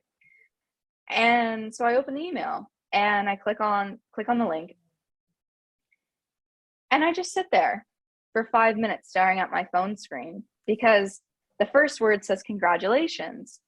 And I remember staring at my phone thinking, that doesn't say we regret to inform you. That's not how you spell regret, to inform you. And so I think it just took me a few minutes to process that I had been through all that I went through. I had written a book. I had gone through all the treatment, physical therapy, IVs, antibiotics, gotten to a point where I was stable enough to write a college application, nonetheless, to a school like the University of Chicago, And they were able to see all that in my application and still accept me. And at that point, I just remember screaming, I'm like, Mom, Dad, I got into U Chicago. This is crazy. My mom's like, you didn't apply to U Chicago. I'm like, well, surprise, I did. It was a really happy moment. My mom started crying. She cries at everything, but it was happy tears, obviously. And it was a really great moment for me, because with my backstory and with my educational history, I didn't think that any of these schools would really be accepting of me because of everything that I went through. It wasn't a standard resume or CV that I had compared to other high schoolers because of my illness. And I didn't take the same classes. I didn't have any extracurriculars. In fact, someone joked that I should make one of my extracurriculars on my Common App that I was a professional patient, and that I knew how to take blood, and I knew how to put on a tourniquet and different things, which I thought would be funny. But I'm like, I don't know if I want to do that. But it was a really great moment in my life. So many people, Lauren, in the Lyme community say, I'm never going to be able to do what I want to do because of my Lyme experience. And you're proving them wrong. I mean, after everything you went through, you never dreamed of getting into the top school in the Midwest, and you did, right? I mean, and you literally went from a wheelchair to now being admitted into the University of Chicago and being able to pursue your college career, which is amazing. So before we go on with that and talk about how that impacted your health, let's talk about your book. So what was the name of your book? What was it about? And give us a little more information about that. Yeah, so it's called Tickled Imagination, play on words. I love play on words. And it's basically the story of me and what happened and my illness. I've always loved to journal. I've journaled since I was the age of 9. And when I was sick, obviously I didn't have the capacity to write. So I started audio recording on my phone using the voice recording app. And most of the recordings that I had from that time, I didn't know, but were just kind of word vomit, I guess, for lack of a better word. There was no cohesiveness to what I was saying. And some of them I just don't even understand. I don't even know what I was trying to get across. And I feel badly for my parents, because I'm sure they were trying to communicate with me and couldn't understand. So at the end of all my treatment and everything, I had about 156 audio clips, and it was about 13 hours of me talking. And I just remember sitting in the patient room one day getting an IV. It was, after all of the IVs that were necessary. It was something, I think during CrossFit, or I don't even know. The timeline confuses me sometimes. I was sitting in the patient room and I was just thinking, like, this could be a survival guide for other people. Like, I didn't have someone who was like me and during the same experience that I went through. And if I had someone like me, maybe I can help another person like me know that they're not alone. And I had always loved to write, and I always wanted to publish a book. And I thought, well, why not? Now's a better time than never. So I just started transcribing all my audio recordings and creating a general outline and a flow for what I wanted to share. And it chronicles everything from the beginning of the first event of seeing him all the way up to my high school graduation. Because the audio clips sort of ended and my journaling sort of ended around the time of my high school graduation. And I didn't have time after high school because I was, flung right into college applications. So I detail pretty much everything. I wrote the book when I was 17. I'm now 21. And I'm an English minor, and I'm reading the book again for fun. And there's so many things. I'm like, oh my God, no, why did you write it this way? Like, I need to tweak it.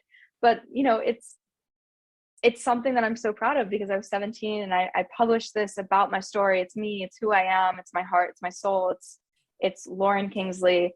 And I ended up self-publishing it on Amazon. The cover, I ended up having a professional photographer take my photo, and I had this idea that I wanted to write the title on my forehead, because tickled imagination is something that a doctor actually once said to me in New York. Oh, sweetie, you have a tickled imagination if you think you have all those symptoms. And the phrase just kind of stuck with me. Obviously, I didn't think of the correlation to Lyme disease, but then when I was diagnosed, I'm like, that's perfect, play on words, tick. I was so excited. And we took the photo, I had the title on my forehead, and we had a tick for the dot on the I, because I thought, why not? It's my book. And I wanted it to be on my forehead also because I'm not afraid of that title. Like, I'm not afraid to have that as me. Like, yes, I did have a tickled imagination by, someone who doesn't have experience with Lyme. But at the same point in time, like, I'm proud of it. It's part of who I am. It's made me who I am today. And I wanted to be bold and have it on my forehead, kind of like a label, like, this is me, this is who I am. And then I had someone else help me with the Photoshop, and they tinted my eyes. My eyes are blue, but they tinted them kind of lime green because I thought it would be cool to have green eyes. And that's kind of how my book came together. And several different people that I met through treatment, they were super excited about it. And I sent them like a copy before it actually went live on Amazon, just to get their initial remarks and thoughts about the book. And they were so kind and considerate to write such positive things about it, and very heartfelt remarks about my book. And I really appreciate all that those people did for me personally and otherwise. But it was a great experience. It was a learning experience. I learned so much from self-publishing. I mean, that's another podcast episode in itself, but it was something that I will always be proud of. And it's a talking point that I always try to squeeze in somehow. Like, did you know, like, are you interested in reading? Can I interest you in this book? But yeah, it was a great experience. So Lauren, we're going to drop the link to your book in the show notes. So anybody listening can just click on that link and access the Amazon profile for them to buy your book, to take a look at it and learn from you, because I think there's so many lessons that are beyond the unfortunate time frame we have here on the podcast that they can gain from reading your book in more detail. So, but moving on, I do want to, now I'm getting a little anxious because you're going to Chicago, you're leaving your home state of Florida, you're getting even further away from New Jersey, and you're going to school, which can be stressful and can cause some symptom flare-ups. So what do you do preventatively? You're looking for a doctor in Chicago to help you as a fallback in case you need that doctor. What kind of steps are you taking to transition from Florida to Chicago? There were a lot of different steps that I took to prepare. I had blood work done, obviously, just to see where my levels were in Florida, because ticks are prevalent in Florida. It's just not, common knowledge in Florida like it is in the Northeast and the tick belt. And then we did start looking for integrative physicians and other doctors that were Lyme literate in the Chicagoland area. And that's how we found Dr. Casey Kelly, who was on this podcast. And she worked in tandem with Dr. Gedroic, and just has always been there for me if I need an IV, or if I need extra supplements, or if I, notice something spiking or occurring that seems abnormal. She's always there for me. And she's maybe 25 minutes from Chicago, so it worked out perfectly. So let's talk about that transfer of care, because you did mention that you were on a lot of IVs, and there's a lot of specialization and probably a lot of detail that went into your protocol in Jersey. So was there a collaboration between Dr. Gedroic and Dr. Casey to figure out what you were on and what now you'd be doing with Dr. Casey Kelly in Chicago? I believe so, yes. But I think also part of it was just kind of my case history, and also all the documentation and blood work that I had. A lot of the IVs I knew by name because I had been taking them so often that I would just ask the nurses, what is this? What am I taking? What is this IV in terms of the rest of my treatment? Is it Myers? Is it vitamin C? Is it phosphatidylcholine? Is it glutathione? And through those names, I was able to kind of narrow down my treatment with Dr. Kelly. Unfortunately, I don't think Dr. Gedroic and Dr. Kelly had a chance to speak, but through Dr. Kelly's awareness and knowledge of Dr. Gedroic's work, she was able to kind of whittle down and concisely pinpoint kind of a regimen for me that I could follow in Chicago if need be. So now we're getting close to the present date. I mean, you're in college now, right? And you're in Chicago and you're doing well. Walk us through that transition. So what was it like to now go into full-time student mode while being a little anxious about, your health and having a relapse, and also having a new doctor who you have to get familiar with and now become comfortable with? It was a ginormous transition. I mean, I started my first quarter of college in September 2020. So we're obviously in a worldwide pandemic. A lot of things are shut down. I did not have most of my classes in person. So that's already one thing that I'm having to deal with. I'm also having to deal with the fact that I haven't been in a physical classroom since 2016. So 4 years have gone by since being in a physical classroom with other people. And for me, even being on Zoom with other kids in the Zoom room was such a terrifying experience for me because I hadn't had that interaction before, and I didn't really know how to interact socially, not because I didn't have the capacity to, but because I didn't have the opportunity to with my treatment and being sick with Lyme. I ended up moving off campus because of all my, illnesses and everything. It was just better for me, and I wanted to be able to have control over my environment because mold makes me very sick, and I was very wary of staying in a dorm. And Chicago's buildings are beautiful, but I was just, scared of being in a situation where something terrible can happen to my health. So I was fortunate enough to be granted to live off campus, and living in an apartment on my own with a roommate. It was just such a crazy experience. I mean, from being under my parents' care 24/7 to now living on my own, it was a complete 360, or not 360, 180, because I had no experience in it, but I just tried to do the best that I could. And I just knew that I loved to learn, and I loved going to school, and that I would figure it out. And I knew that the coursework was going to be daunting. I knew it was in a city that I had no knowledge of, but if I had gotten through my illness, I could get through this. And that's kind of the mantra I held on to throughout the first quarter. So Lauren, I want to expand upon that a little bit, because a lot of people who we've talked to, Rich and I, and also people that we've interviewed on this podcast, have told us either they're parents of children that are now becoming independent, or they're young adults becoming independent themselves. And many of them, unfortunately, have problems with their health when they take that step and leave the care of their parents and go and become independent like you did, and now be on their own. So what specific steps can you give our listeners that have helped you not have a relapse? I mean, are you avoiding alcohol? Are you focusing on your sleep? Are you avoiding partying? Because a lot of those things are the common college experience.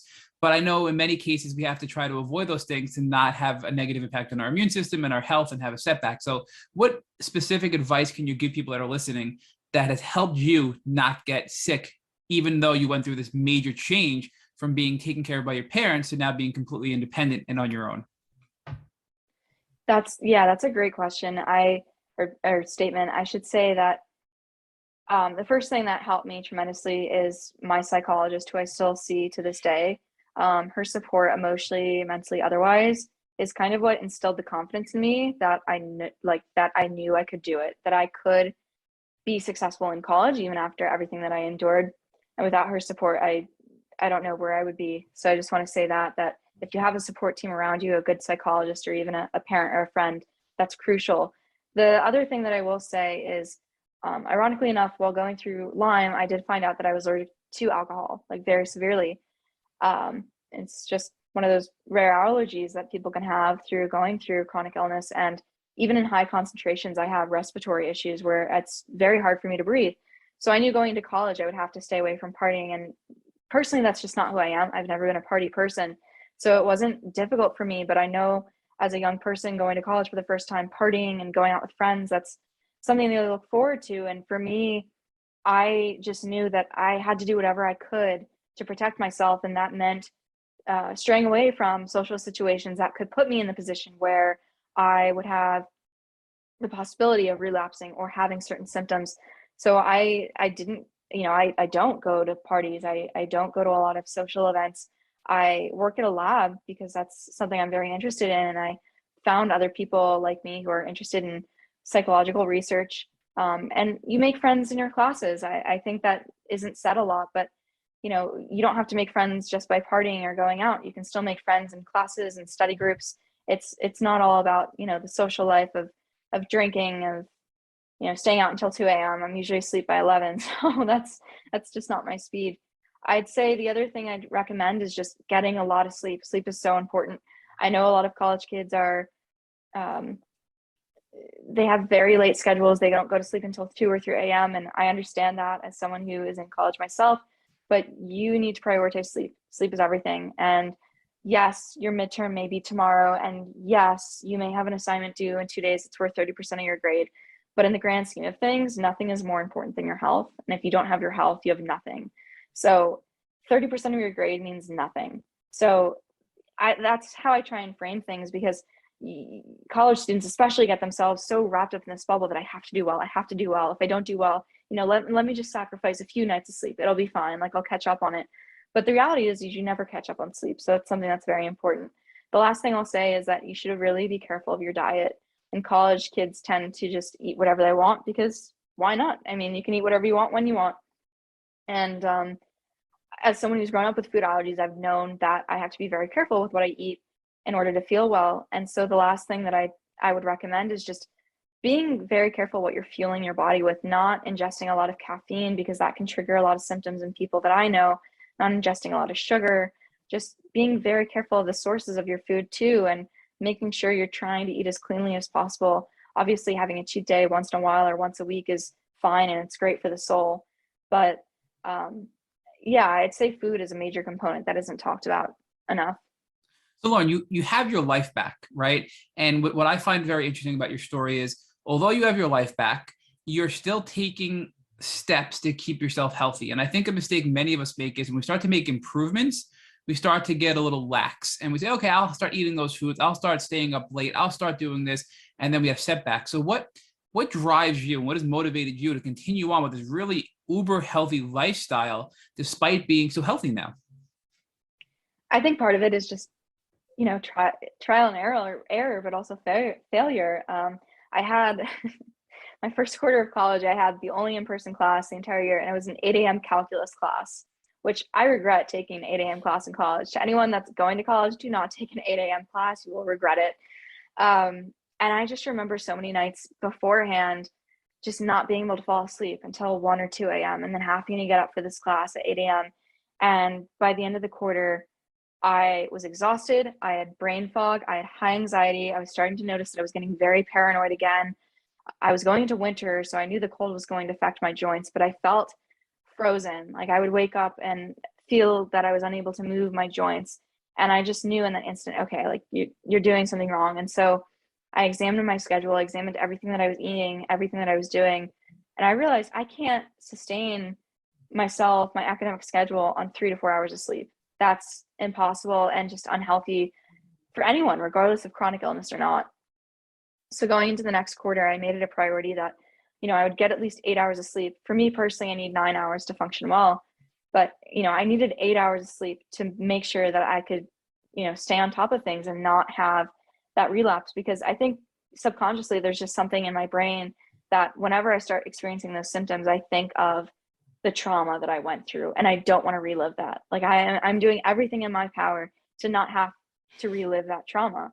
And I think also as just a motivator, I just want to be healthy to keep talking about my story to other people, because if you're not healthy, if you don't have the cognitive abilities that I didn't have, and a lot of people don't have when they're going through Lyme, they can't cohesively express themselves and eloquently say what happened to them.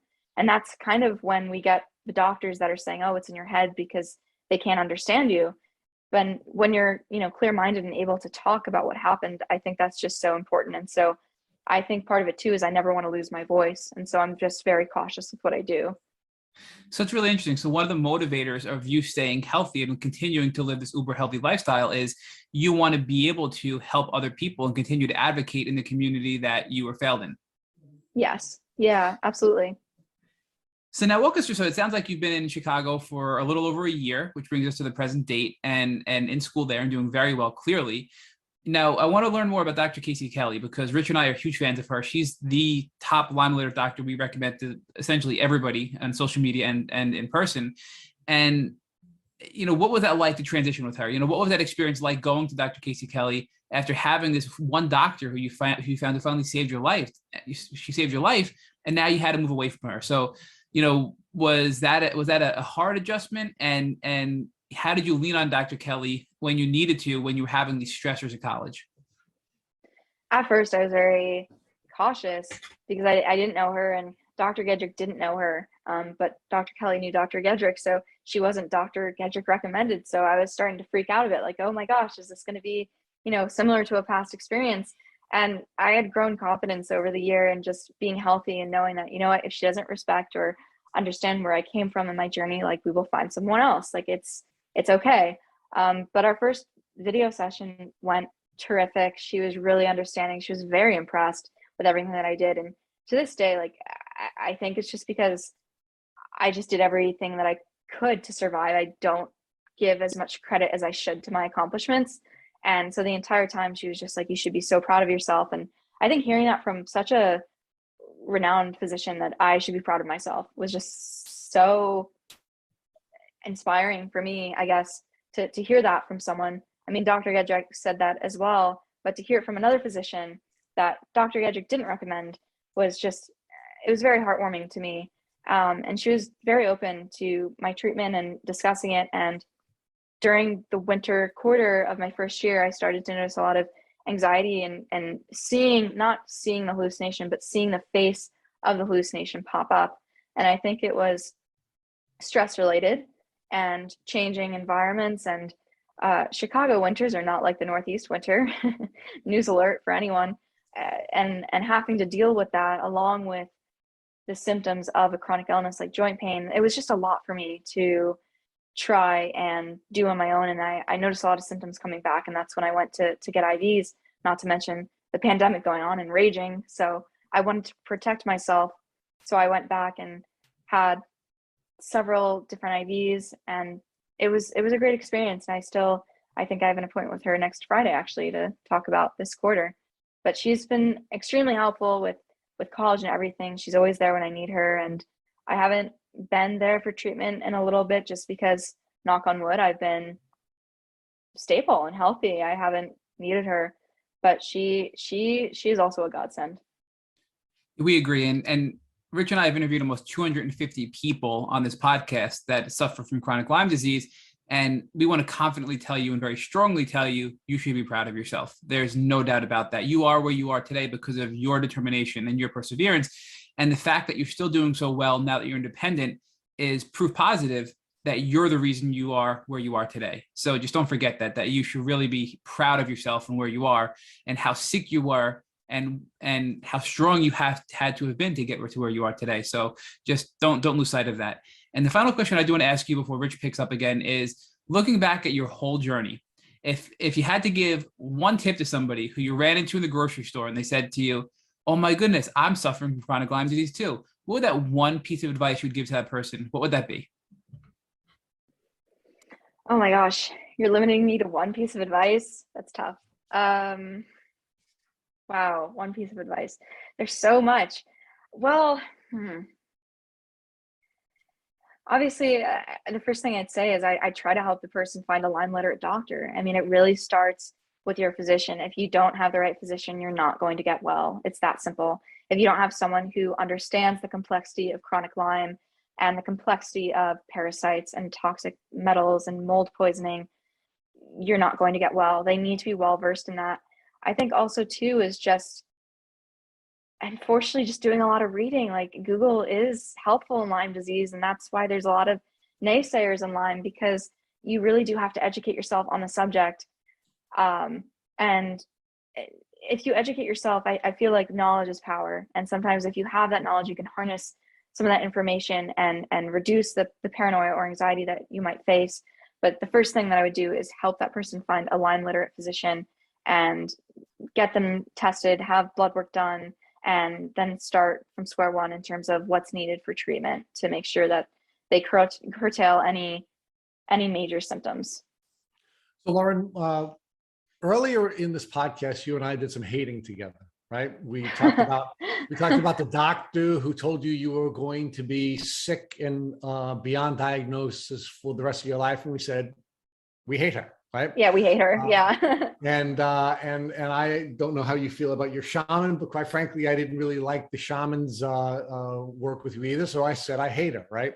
But we really shouldn't just be haters, right? Because there really should be some love here as well. And I think the first thing I want to prompt you to do is give me a reaction to Dr. Gedroic. Let's say I love her together. I love Dr. Gedroic. Yes, I do. and in the spirit of being fair to the general medical community, because we were really down on doctors and doctors causing you medical trauma, but there have been some doctors who have now been here to support you as well, right? Absolutely. I just share with you offline that I treated with Dr. Kelly and I absolutely loved her. So why don't we talk about Dr. Kelly? What do we feel about Dr. Kelly? I love Dr. Kelly. She's a great person. So she's a great doctor. So we went from hating to loving now, and let's talk about your journey and the transformation you went through, because this is, quite frankly, as Matt had said, we've done 250 podcasts, and I don't think we've interviewed someone who has made as powerful a transformation as you have. And I've just really loved watching your story develop. You were physically fragile to the point where you couldn't get out of a wheelchair. Your parents had to carry you to various places. You were socially fragile to the point where you were missing a hallucination. You were emotionally fragile to the point where you really couldn't even think, and you couldn't care for yourself. You couldn't respond. I guess neurologically and emotionally. You were academically fragile. You couldn't go to school. You couldn't finish high school. You hadn't been in a classroom for over 4 years before you went to college, right? So you were just a fragile human being. Yeah. And then you became the epitome of anti-fragile, where you got to the point where you were applying to the top colleges in the US, and you got into one of the top colleges in the US. So, one of the things that, that we see in our podcast is we see people getting better. And unfortunately, we see some people who don't get better. And the difference between the people who get better and the people who don't get better, in my view, is anti-fragility, right? If you're fragile, you're afraid to do anything and everything. But if you become anti-fragile, there are no limits, right? And the reason you got better, the reason you overcame physical fragility and academic fragility and social fragility and emotional fragility is because you were willing to try anything. And Absolutely. because you shot for the stars, you ultimately got to the moon. You're at the top school in the Midwest after not being able to even finish high school because of this. So talk to us about how this notion of being anti-fragile was vital to you ultimately going not only on a healing journey, but ultimately shooting for the stars. That's a great word. I had never thought of that word, but that is like the perfect word. So I'm going to keep that, anti-fragile. It's actually the perfect word for you. Yeah. Thank you. Thank you so much. People ask me this. They ask me, how did you go from one end of the spectrum to the other? I think it was I just had this idea of what my life is going to be like. And I so desperately wanted to go to college. I didn't really care when I was sick where I went. I just wanted to go to college. And it was just that dream, that idea of applying to college, going to a top school. That was just something that I held close to my heart as something that I wanted for myself. I didn't necessarily know what I wanted to major in or what I wanted to do with my life, but I wanted to get a college education. I think part of that was instilled by my grandparents, specifically my grandpa, who has always pushed academics with me, not, too much, but was always like concerned about grades and how I was doing. But most of it was internal. I wanted to do well. I wanted to learn. I've always felt most comfortable in a classroom. And so it just felt natural to me to have these dreams, to have these visions of going to school. And when I was really sick, I remember that when I took the PSAT my sophomore year, I would still get mail from all these different schools, from Princeton, Chicago, Stanford, Tufts, Emory, Georgia Tech. And I remember keeping their postcards and hanging them on my wall and making this sort of vision board for myself, because I wanted something that I could look at and think, maybe this is possible. Maybe this could be the life that I have. And I think that I just kind of internalized that and used that as my inspiration to get well, that if I got better, then perhaps I could go to one of these schools. Well, but you would not have been able to go to the schools if you didn't believe you can go to those schools, right? I mean, there's a lot of doubt. There's a lot of doubt. Well, of course there's good doubt. Look, we're all going to have to strike the balance between hubris and the imposter syndrome, right? And but you got past the imposter syndrome, you got past doubt, and you just kept moving and you just kept acting. And again, I certainly don't want to devalue your mom and your dad and the really important role they played in supporting you when you couldn't support yourself. but then you ultimately had to have the emotional mindset that allowed you to take all the steps that you were taking in order to be able to get better. And I think another part of the beauty of your transformation is your major, right? You're majoring in psychology, right? And Yes. one of the things that you said to Matt a little while ago is that, but for the support of your psychologist, you would not have had the confidence in order to be able to take all of the chances you took in order to be able to achieve what you achieved, right? Because it all begins with mindset. And you're never going to be able to get better if you don't try, and you're not going to try if you don't believe that you have the potential of getting better, right? And so Right. I think part of the whole beauty of your story, and it's a really beautiful story, is you. that you built this team of people around you. But you also, again, to give you credit, not only did you have this team that you built to support you physically, I mean, you had doctors, you had physical therapists, you had a whole team of people to support you physically, but you also built a team of people to support you emotionally. But again, to your credit, you also were very coachable, meaning you took the advice they gave you and you took the frameworks they gave you and you did what you were instructed to do. So because you were so coachable, you had all kinds of success that we've quite frankly only seen with one other person who had childhood Lyme. And this is a really, really important, I think, podcast, at least in our 250 podcasts, for people to listen to so that they can have faith that they can get better despite childhood Lyme. So you really, really are a beautiful model. So talk to us about now how you believe the work that you did with your psychologist and the work that you did on mindset and the importance of that element. I believe, quite frankly, that's even more important than the physical elements, is something you're now going to be able to bring to the community as a psychologist in your future.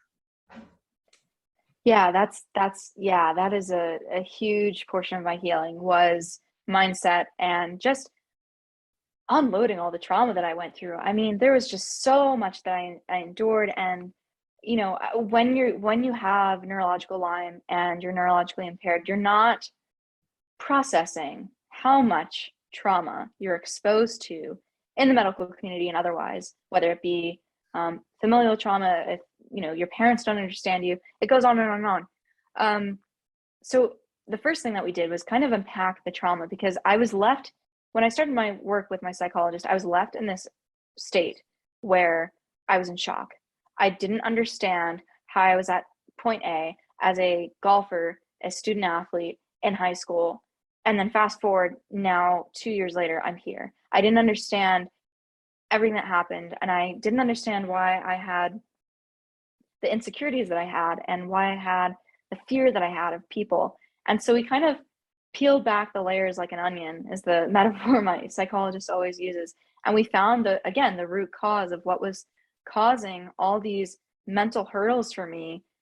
And this is how I then began the work to really understand what I went through and all the trauma that I went through, and acknowledging the trauma that I went through, and finding ways that my mind can help walk me down off the ledge, so to speak, that if I'm ever put in a situation where I'm exposed to a trigger, or I feel as if, I'm experiencing deja vu from something that I endured during treatment, that I can, cognitively with my prefrontal cortex, like engage a plan that I know will help me at least buffer the effects of what I'm experiencing.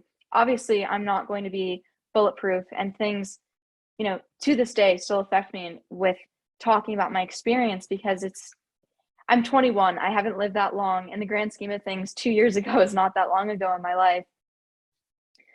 So it was a huge, huge thing. And I'm still working on it with her to this day, like how to reframe my mindset. And it's definitely hard when you have so much of the media, so much of school, if you're in school, so much of professors, so many people's trying to vie for your attention of how you should think, how you should feel about yourself, how you should feel about yourself physically, emotionally, mentally, based on what you're doing in your life.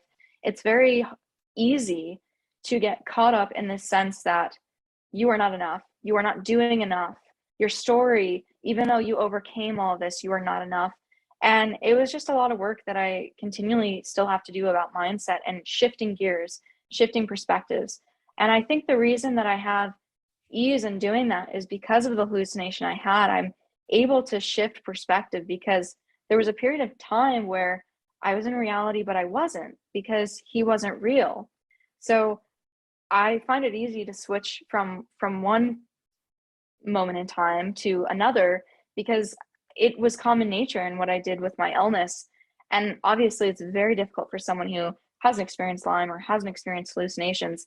But without that shift in thinking, without thinking positively, without thinking that you can do this, that this is possible, you have the capabilities to achieve X or to aspire to Y, you're really going to be hindered by your mental state. Because I mean, even in college, there's so many times where I'm sitting in a lecture hall or sitting in a class and I think to myself, how am I here? There's people that are so much smarter than I am. They did all of these clubs, they did all of these extracurriculars, they have all of this on their resume, and all I have to my name is I was really sick, I published a book, and now I'm in college. And so there's just, again, so many outside sources that are competing and vying for your attention that you just always have to be aware of how you're thinking about yourself, because how you think about yourself is the most important thing in healing. And you have to think so highly about yourself and know that if you can, battle Lyme and conquer Lyme, or not even conquer Lyme, but endure Lyme, you're a very strong person. So now let's get to the final question we ask everyone on the Tick Bootcamp podcast. If God forbid your mom, who was such a powerful force in your healing journey, came into your room right after this podcast and she had a tick biting her on her leg, what would you recommend that she do so that she wouldn't have to go on a terrible Lyme disease journey?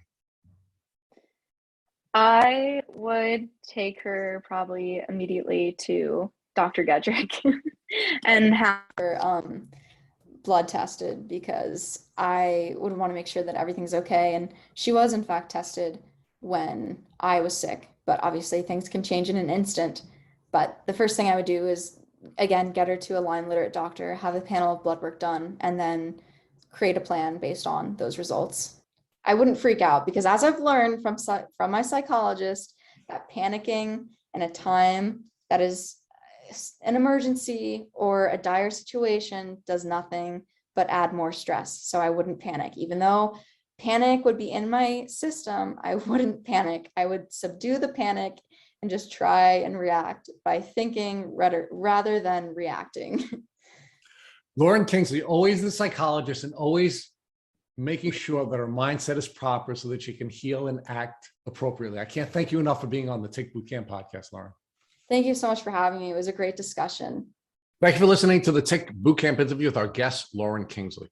To our listeners, we have a call to action. First, if you'd like to learn more about Lauren Kingsley, please visit her Instagram page at LB or purchase her book titled Tickled Imagination, A Teenager's Reality Living with Undiagnosed Lyme Disease. Second, if you enjoyed this episode of the Tick Bootcamp podcast, please share with your friends by using the social media buttons you see at the bottom of our post. Third, Tick Bootcamp has created a Tick Bite Blueprint that has been inspired by the information that has been provided to us by past guests on this podcast. We urge you to visit our website at tickbootcamp.com to view our blueprint. Please note we would appreciate any input or any improvements you would like to share with us. Fourth, don't forget to subscribe to this podcast on Apple Podcasts, Google Podcasts, or Spotify to get our automatic episode updates of our Tick Bootcamp podcast.